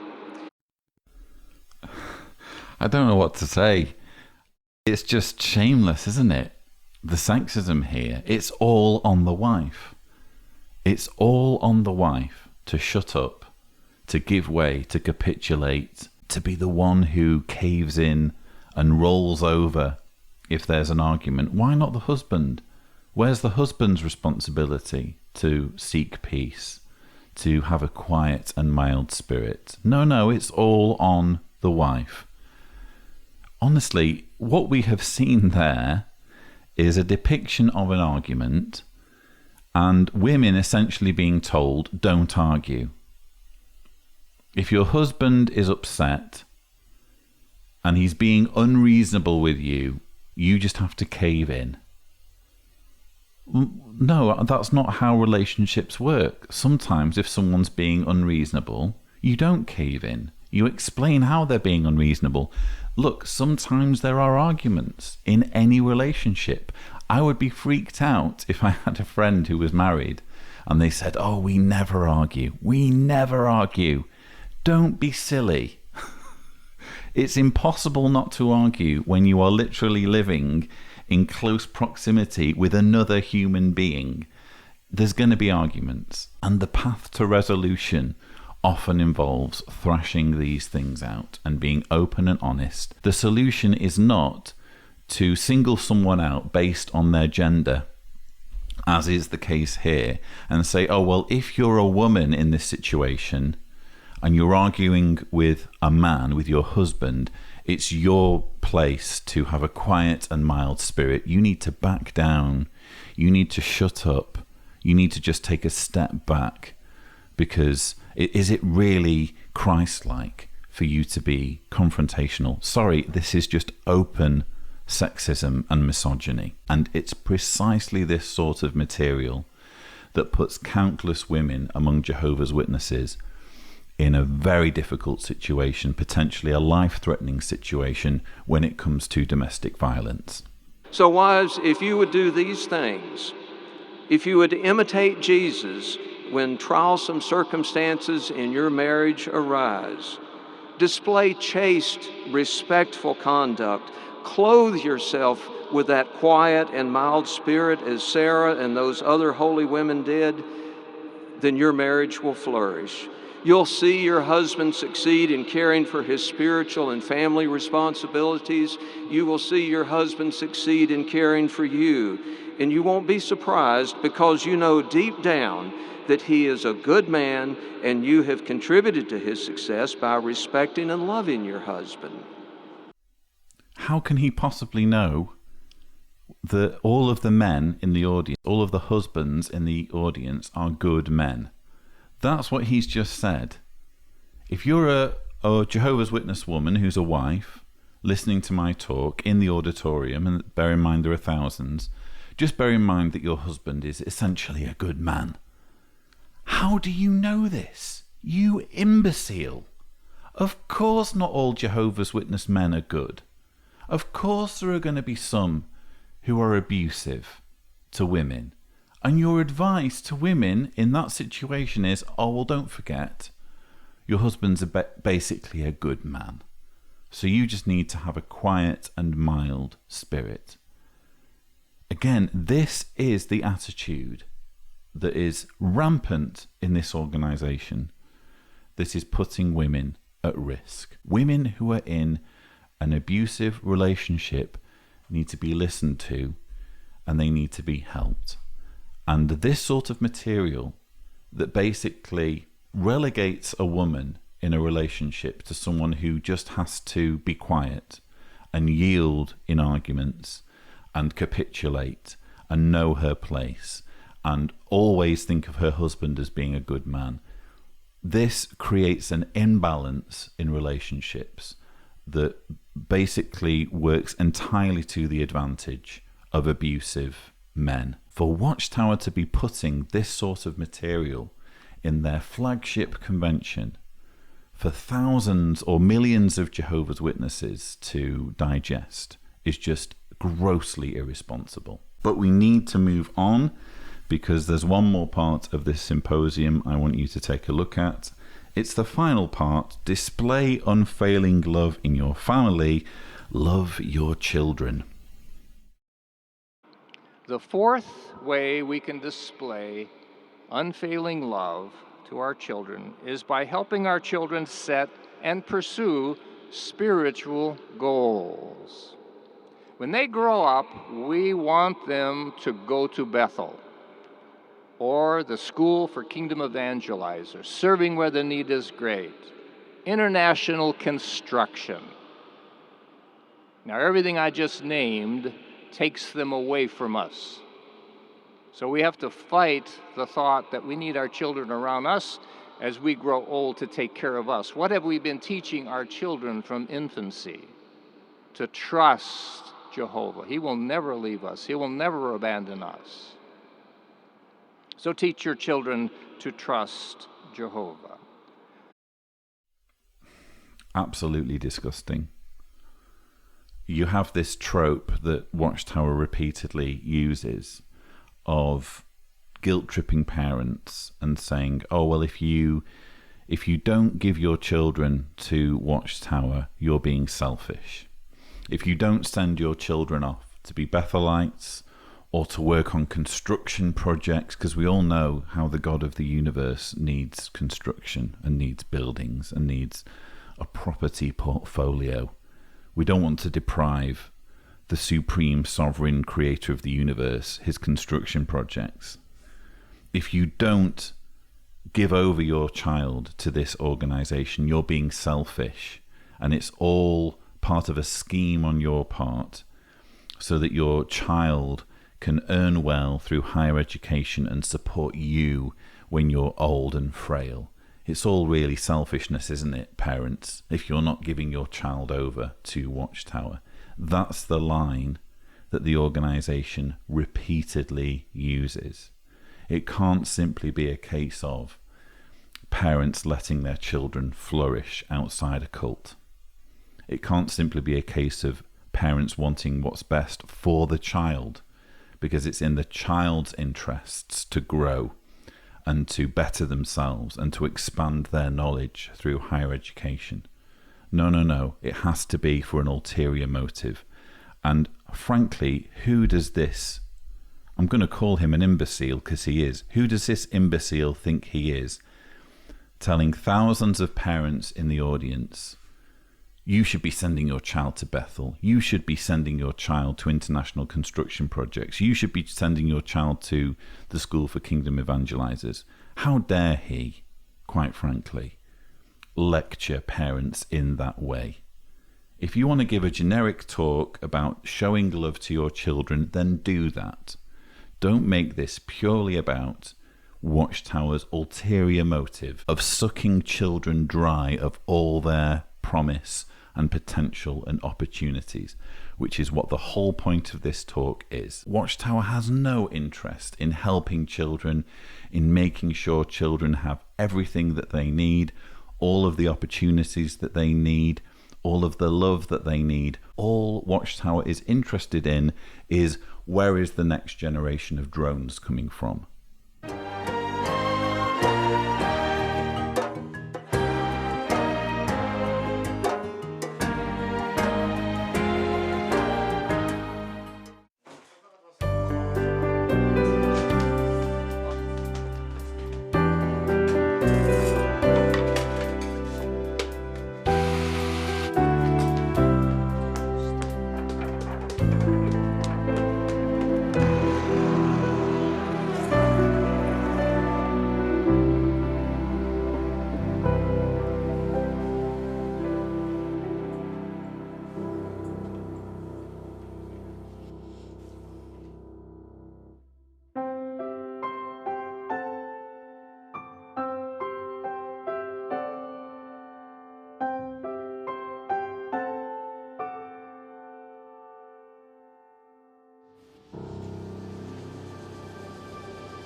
So this is actually a good example of Watchtower taking a negative message, which is the true message, and lacing in a positive message, which actually makes the whole thing seem really good. So, for example, here you have a family at the meeting all singing together, and when they get home, they make food and then go off into separate corners of the house, which isn't the end of the world. Lots of families do that, I'm sure.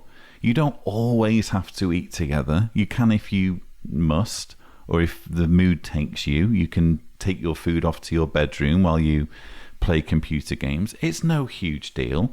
But yes, I suppose if there's a choice between doing that and all sitting together and enjoying each other's company, I suppose there's some good in all sitting down as a family and finding out how each other's day's gone and, you know, what problems, you know, different members of the family are encountering, that sort of thing. But that's not really what this video is about, even though that's what it purports to be. What this video is really about is that verse that was shown halfway through. These words that I'm commanding you today must be on your heart, and you must inculcate them in your sons and speak of them when you sit in your house and when you walk on the road and when you lie down and when you get up. These words, we're talking here about indoctrination, and we're talking here about basically Watchtower teachings and beliefs. Those are the words that Jehovah's Witnesses should speak together at all times. And isn't it interesting that they've already been at a meeting? So they've sat through nearly 2 hours, or an hour and a half, whatever it is these days, of Watchtower material and indoctrination. And having done that, they then need to come home and continue to talk about Watchtower beliefs and about their religion. There is no let up in the life of a Jehovah's Witness, apparently, at least according to this material.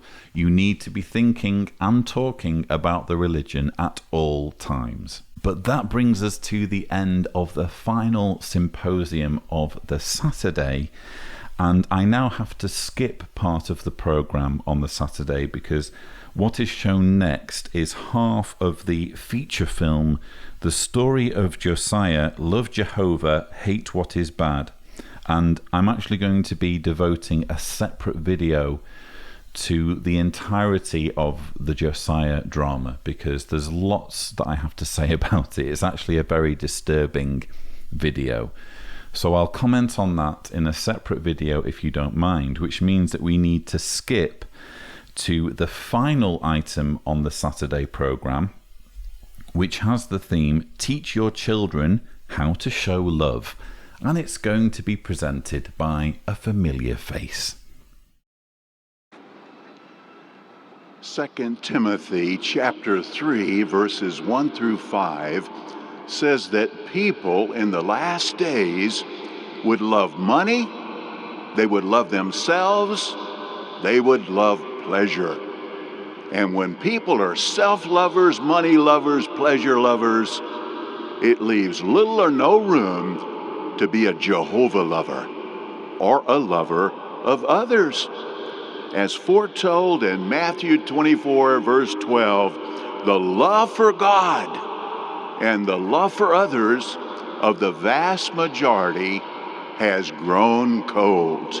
And we could say, in many cases, ice cold.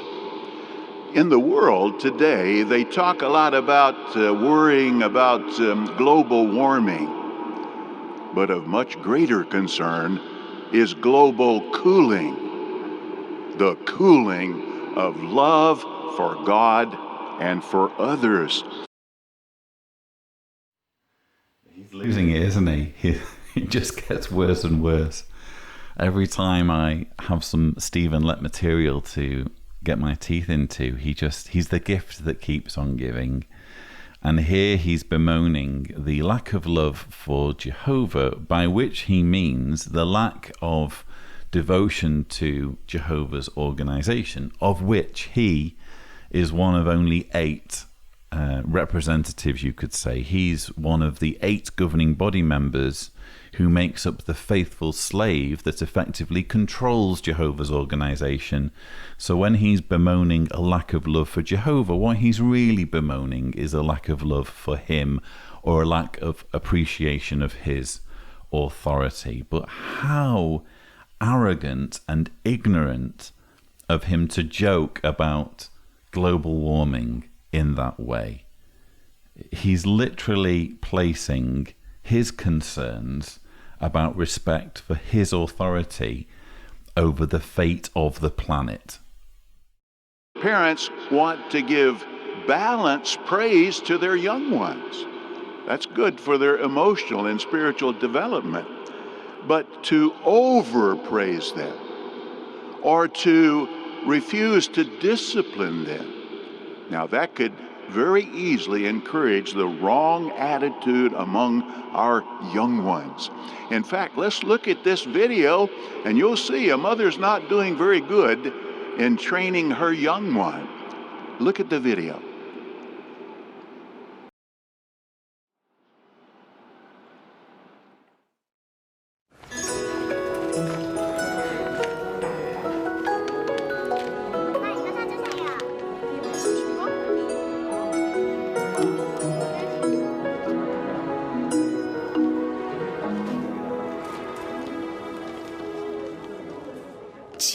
Hi. Julie, how are you? Good. Hello. Hi, Yoon. Hi.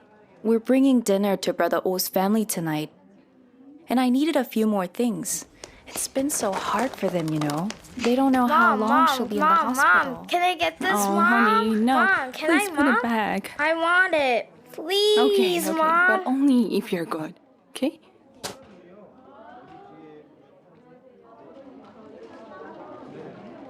Mom, I want to go now. Oh. Mom, can we go? Mom, I want to go, please. I'll let you go. We'll talk later. I'm sorry. I want to go, Mom. honey. Please, Mom.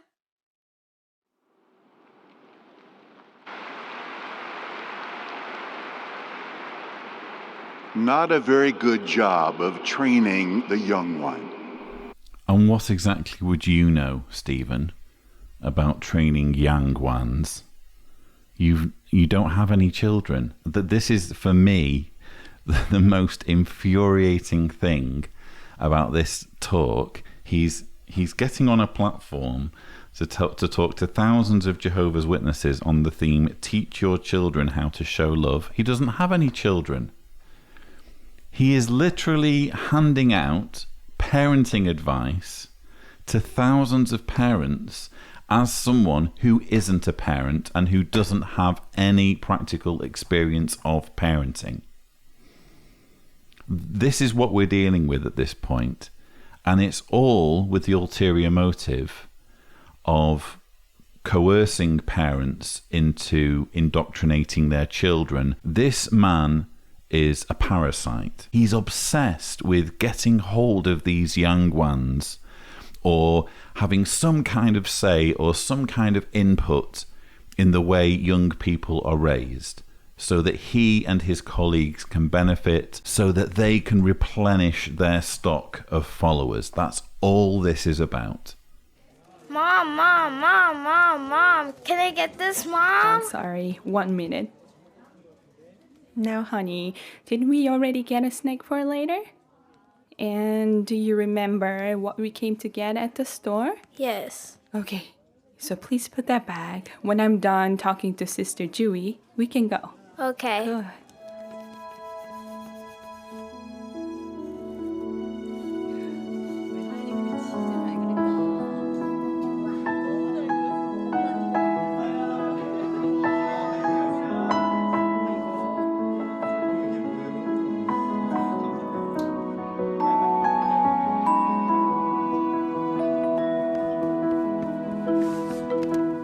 I ask Jehovah that we can play again soon. He will make the paradise so we can have fun every day and never be sick.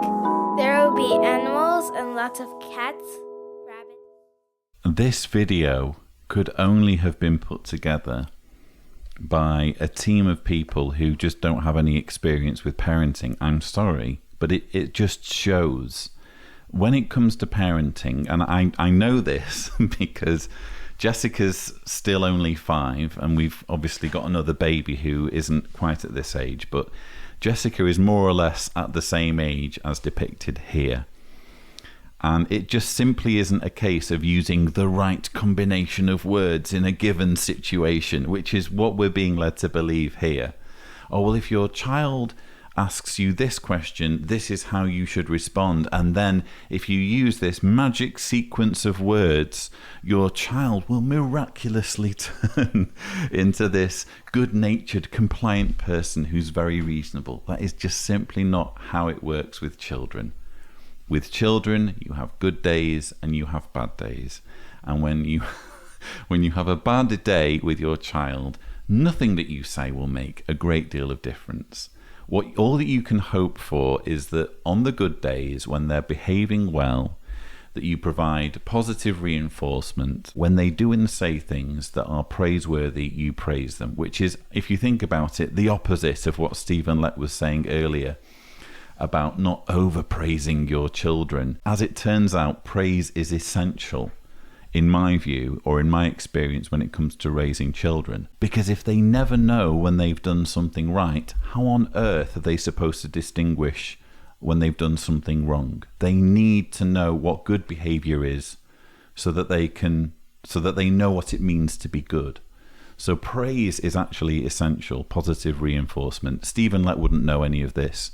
Neither do I expect most of Watchtower's writing department to know about this, because most of them have been in Bethel since they were in their 20s, and they've never had the opportunity, in many cases, to raise children. So they simply don't know how it works, how parenting works, which is why you get this entirely unrealistic portrayal of how parenting works. Oh, if you just use this formula, if you follow this script, your child is just going to transform before your eyes into this, pristine example of what a child should be. And even in this propaganda piece, which is supposed to be about raising your child well, you get these clues as to what Watchtower's true motives are, because the perfect child in the minds of Watchtower's writing department would be going round to her sick friend and showing a picture of the paradise with all the animals. Even in that innocent scenario of one child visiting her poorly friend, there has to be something to do with the organization and with Watchtower theology and beliefs and indoctrination. It really is sickening. Children are not born with the godly quality of love. In fact, because of imperfection, they're born with the opposite. Often a tendency to be selfish. They grab things, mine, mine, mine. So that's the attitude that they are born with, if you think about it. Therefore, it is vital for parents to teach their children how to show love, which is the identifying mark of true Christians. So I said before that Stephen Lett is losing it. Well, I rest my case. You just heard him, as someone who, again, doesn't have children, just make a total stab in the dark. We're not in the realm of passing on factual information. This is purely Stephen Lett speaking from what I often referred to, even as a witness, as the Book of Opinions.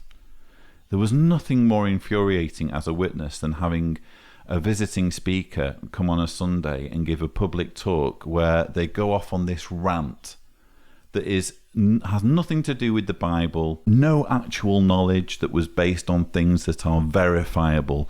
They would just go off on these total rants that were purely their narrow-minded opinion, and this is what Stephen Lett's doing here. Apparently children aren't inherently loving. They're inherently selfish, and all they're interested in, apparently, from the moment they're born, is themselves.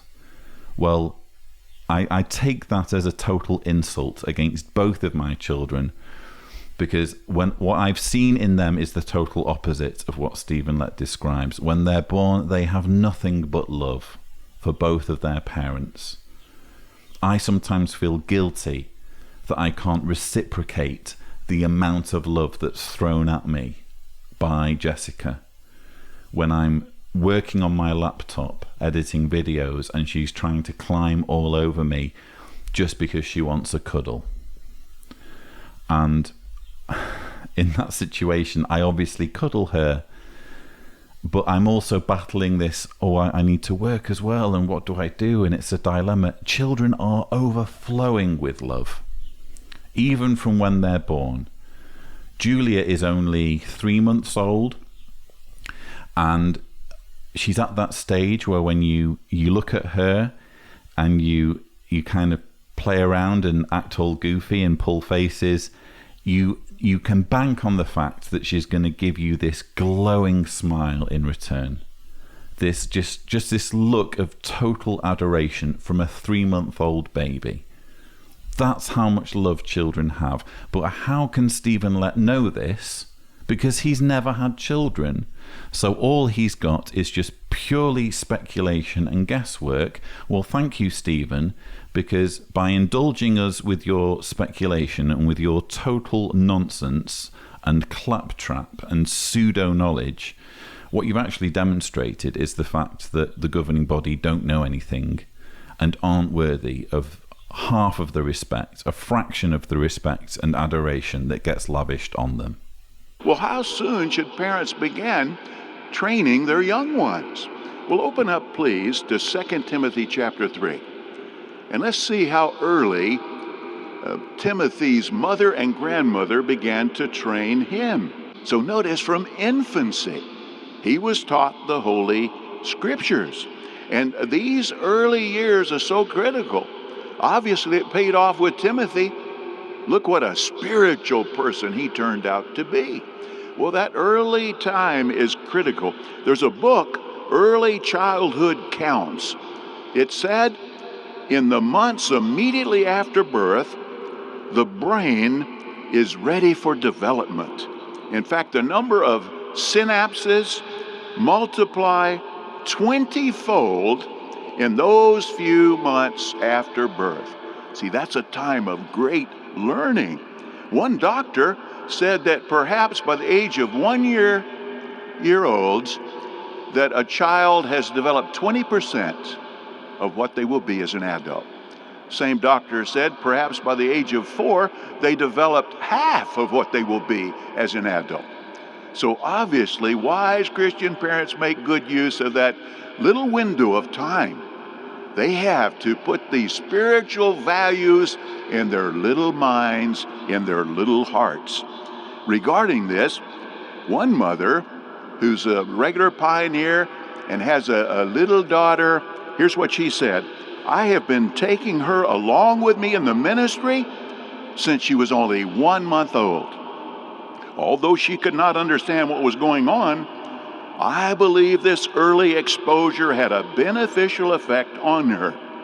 By the time she was 2 years old, she was confidently offering tracts to those we meet in the ministry. Now, that's a fine example, is it not? The point is, you can't start too early. This man is just a leech, isn't he? You can't start too early, apparently, when it comes to molding young minds, creating these compliant followers that Stephen Lett apparently craves. It's just astonishing and deeply disturbing to see the extent to which he fixates over child indoctrination. He relishes the idea of children, the process of raising children being hijacked as young as possible, so that at a time when children are at their most vulnerable, their most trusting, for survival reasons, they need to believe their parents and put faith in what their parents are telling them. At this crucial time, all Stephen Lett can think about is, let's use this time to create our future army of Jehovah's Witnesses, our future army of cult recruiters. That's all he's interested in. And if you think about it, it doesn't make a great deal of sense for him to be this fixated, because the children that he's referring to, especially when he's referring to babies, which is just super chilling, when he's relishing the idea of babies in pushchairs being taken around in the preaching work to get them used to being Jehovah's Witnesses. How does he benefit given his age? He is at an age where he won't get to see these children, these young ones, becoming full-fledged pioneers and elders. Because look at him, he's not got that much longer left. I mean, I'm not a health expert. I've been obviously watching a lot of his material, but I would suggest that he's among, say, the next 2 or 3 governing body members that we can expect to pass away from old age or health issues. He isn't going to be able to reap the results or the benefits from the generation that he's referring to in this talk, which for me speaks to how pernicious and evil this organization is. Because it's not even just about his power and his control. He is obsessed, because he is deluded, he is obsessed with furthering the organization even after he's dead, so that the next generation of leaders, or younger leaders than him, will have a continuing pool of doting followers from which to draw. The more you think about it, the more chilling this gets, because this is the extent of the governing body's delusion. It's not just about their power and their control. It's about the organization and preserving the organization for the next group of leaders, no matter what the cost and no matter how many young lives are ruined. Now, another thing can help them to develop humility: assign them chores. How early do you start with chores? Well, it's recommended very early. Of course, in the Western world, many young ones are not taught responsibility when it comes to chores. They're left alone to play video games, to surf the internet, watch television. Very little is expected of them. If little is expected of a child, then he thinks he's here to be served. But we want to teach them to be contributors, and teaching them chores, that can help them to take on responsibility and be a contributor. Some say that you should start at 3 years of age. Others say 2 years of age or even younger. And it's amazing how, like a 3-year-old can learn to put up the toys, clean up spills, sort out the laundry. Younger one, or older ones can vacuum, wash the car, even prepare a meal. You'll be surprised how enthusiastic they can be about doing these chores. And we need to have them focus on the right reward. Some say paying a child to do chores will teach them a responsibility. But others say, no, that's going to teach them to think about what can I get, what can I receive, rather than what can I contribute to the family. It's just too easy. This man is unraveling before our very eyes. What a loon. He's now talking about children in terms of them being contributors. Oh, you don't want children sponging off you. You don't want, freeloaders in your house. Get them to work. Get them sorting out the laundry. Get them washing the car. They can't just be enjoying being children. They can't just be having fun and playing. No, they need to be contributors. Honestly, what world is he living in? It's interesting as well how he talks about how in the Western world, children aren't learning responsibility through chores. In the Western world, what's his point of comparison? The Eastern world? Is he talking about developing countries where there is child labor, where you have children scrounging on scrap heaps or making bricks? What's his point of comparison? Seriously, I'd love to know. It seems that frankly, it seems that Stephen Lett has a contempt for children. That's what's coming across here, which is interesting given how much he has to say on the subject of children, again, as someone who isn't himself a parent. The man is fixated on about young ones, but it seems to me that there's a difference in this man's troubled mind between young ones and children. Children, in Stephen Lett's view, are freeloaders who are born without natural love, and they have to learn love because their natural state is to be selfish and to think only of themselves. If they can have the Bible thrown at them from as young as possible and wheeled around in their pushchairs on the preaching work, if they can basically be converted into miniature Jehovah's Witnesses, then they're in with a shot of being young ones who can service the organization, even if Stephen Lett doesn't get to personally benefit because of his age, again, from the devotion of these young ones. At least they're of use to the organization, which is all that matters. Never mind their developmental needs, never mind the fact that playing is an integral part of a child's development and helps a child to understand how things work, the relationship of themselves and the world around them. No. What's most important is that they learn to be contributors according to this font of wisdom who claims to be a mouthpiece for God, who is looked upon with such reverence and such respect by millions of Jehovah's Witnesses. I wish more witnesses could hear what these men have to say when you actually put a microphone in front of their mouths and when they're not being kind of heavily scripted in a JW Broadcasting style format, because this is the wisdom that 8.5 million Jehovah's Witnesses are pinning their futures on. This man who refers to children as being contributors. Teach them to wholeheartedly love Jehovah. And that is absolutely so important. That should be you parents' supreme goal, ultimate goal regarding your young ones. Because if they love Jehovah, like Jesus said, with their whole heart, mind, soul, and strength, then they're going to be happy. And they're going to help others to be happy, see. And they're going to make it into the new world because Jehovah is going to want them to be there.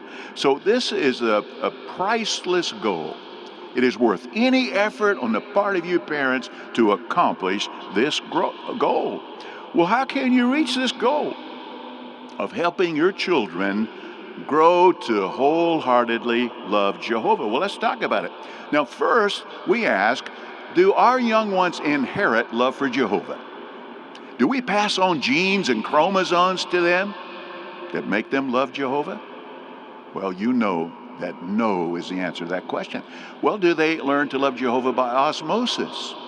Just being in the company of people who love Jehovah? Well, again, the answer is no. Our young ones have to be persuaded to believe from their hearts, and then they'll make the truth their own. It's not enough just to take them in a routine, take them to the meeting, take them out in service. They've got to be persuaded that this is the truth and make the truth their own. That's what we read earlier about Timothy. Just what a contemptible man this is.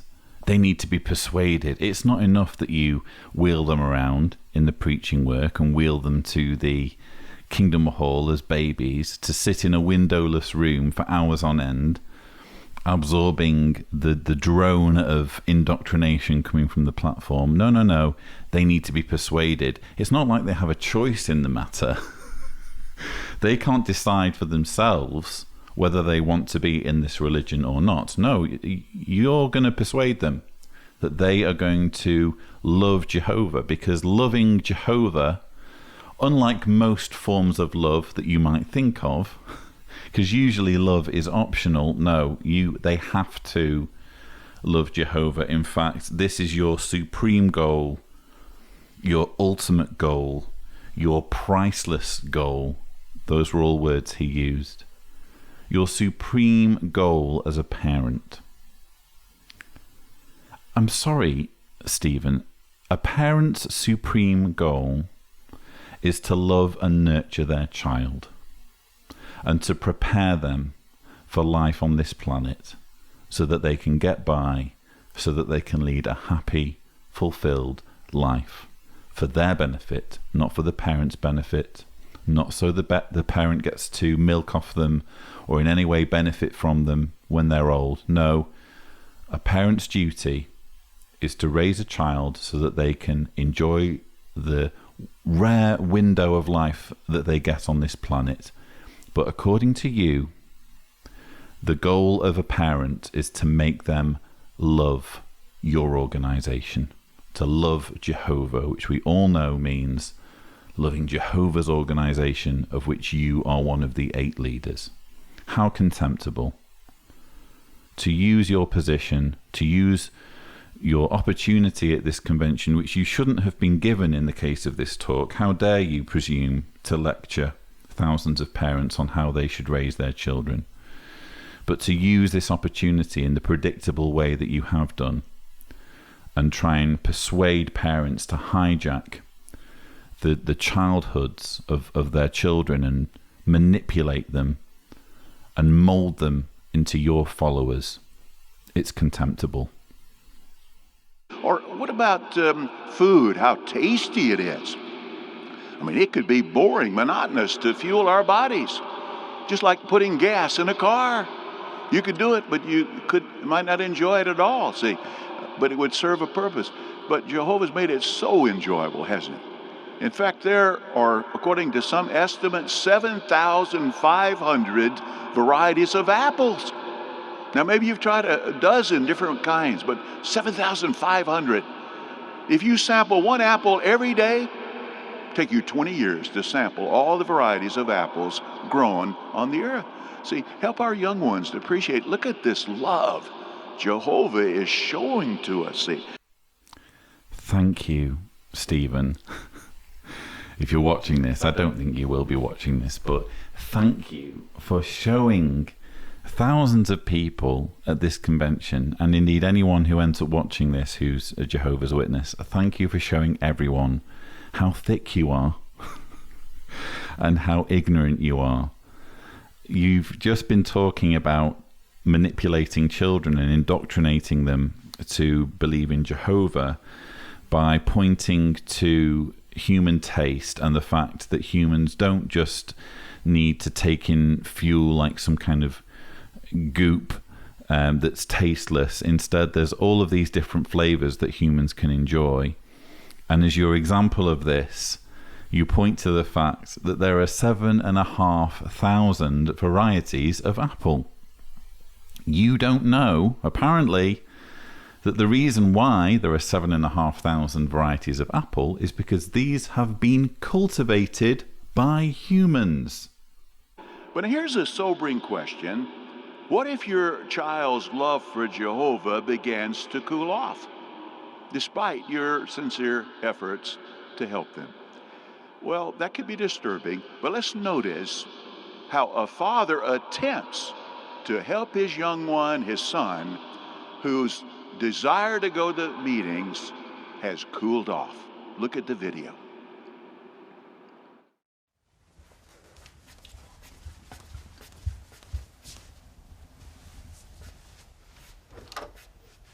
Jiho, hey. We're leaving for the meeting soon. Come on, let's get ready. We've got 10 minutes. I don't want to go.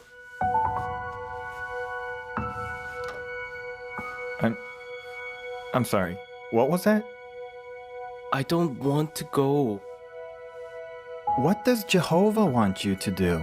I don't know. Does he want it to be so boring? Maybe you should pay attention more, and it won't be so boring. Okay? Let's go. Jiho.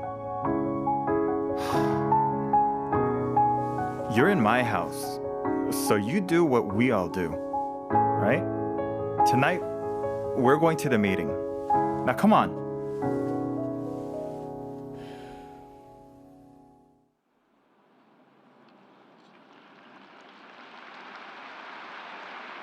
I don't know if we even want to give that father an applause.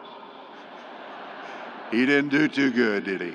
Not worthy of imitation, even though undoubtedly his motive was good. His motive being to indoctrinate his young boy. I'm sure lots of people watching this, because I actually included this video in my 10 worst of the convention, I'm sure lots of ex-witnesses watching this will relate to Jehovah. Ironic, that name, isn't it? Jehovah. I wonder if his surname is Va. Yeah, we've all been, those of us who are ex-JWs, in Jehovah's shoes, where you're kind of not interested in it. I can remember vividly being in like a family worship session, and I don't remember necessarily how bored I was or how disinterested I was, but clearly I was showing how bored and disinterested I was on my face, because I was kind of jolted out of this stupor of boredom by my mother saying from across the room, "Lloyd, what's the matter? Don't you want to be a Jehovah's Witness?" And my instant reaction was, of course I want to be a Jehovah's Witness. Well, pay attention. And I'm not, by the way, criticizing my mum. She was doing what she thought was right. But I tell that story to illustrate the fact that it doesn't come naturally to children to want to get involved in this stuff. I don't think there is such a thing as a religious child, if I'm honest. There is only a child of religious parents. That's how religions work. That's how successful religions continue on through the ages. It's by indoctrinating the next generation when they're young, when they're vulnerable, when they quite frankly just want to please their parents, which is the situation that Jehovah is in here.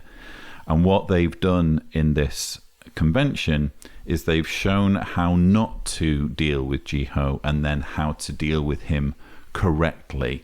So the next video we're going to see is how witnesses are supposed to deal with a child who isn't interested in going to the meetings. Now, if this father would have thought of this proverb, he could have handled this differently. Proverbs 20, verse 5, it says, "The thoughts of a man's heart are like deep waters, but the discerning man draws them out." Now, obviously, this son had reasons he was starting to feel this way. Previously, he didn't feel this way, but there must be underlying problems, challenges. Something is weighing on this son. So the father didn't draw it out, did he? But let's give him a chance. Let's look at this next video, and let's see how he handles it this time. Jiho, hey, we're leaving for the meeting soon. We've got 10 minutes. Come on, let's get ready. I don't want to go.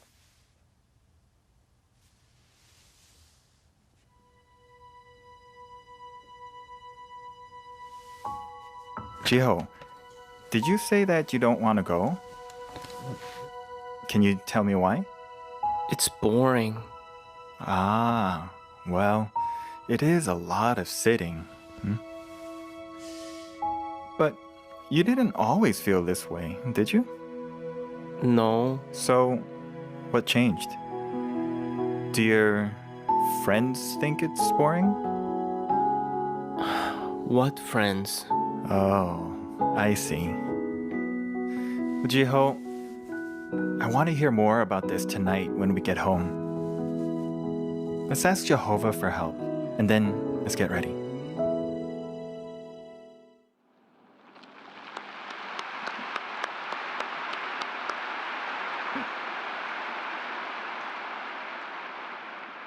Now we can give that father an applause. He did much better, didn't he? Certainly worthy of imitation. Actually, watching it again, because obviously I've watched this a few times now, I don't really see a huge difference, because he listens more to what Jehovah's problems are, with throwing in a whole lot of assumption, by the way, as I'm going to come to. But he concludes by saying, "Oh, well, let's just get ready." In other words, well, never mind all that, you're still coming to the meeting. Jehovah doesn't get a choice in either scenario.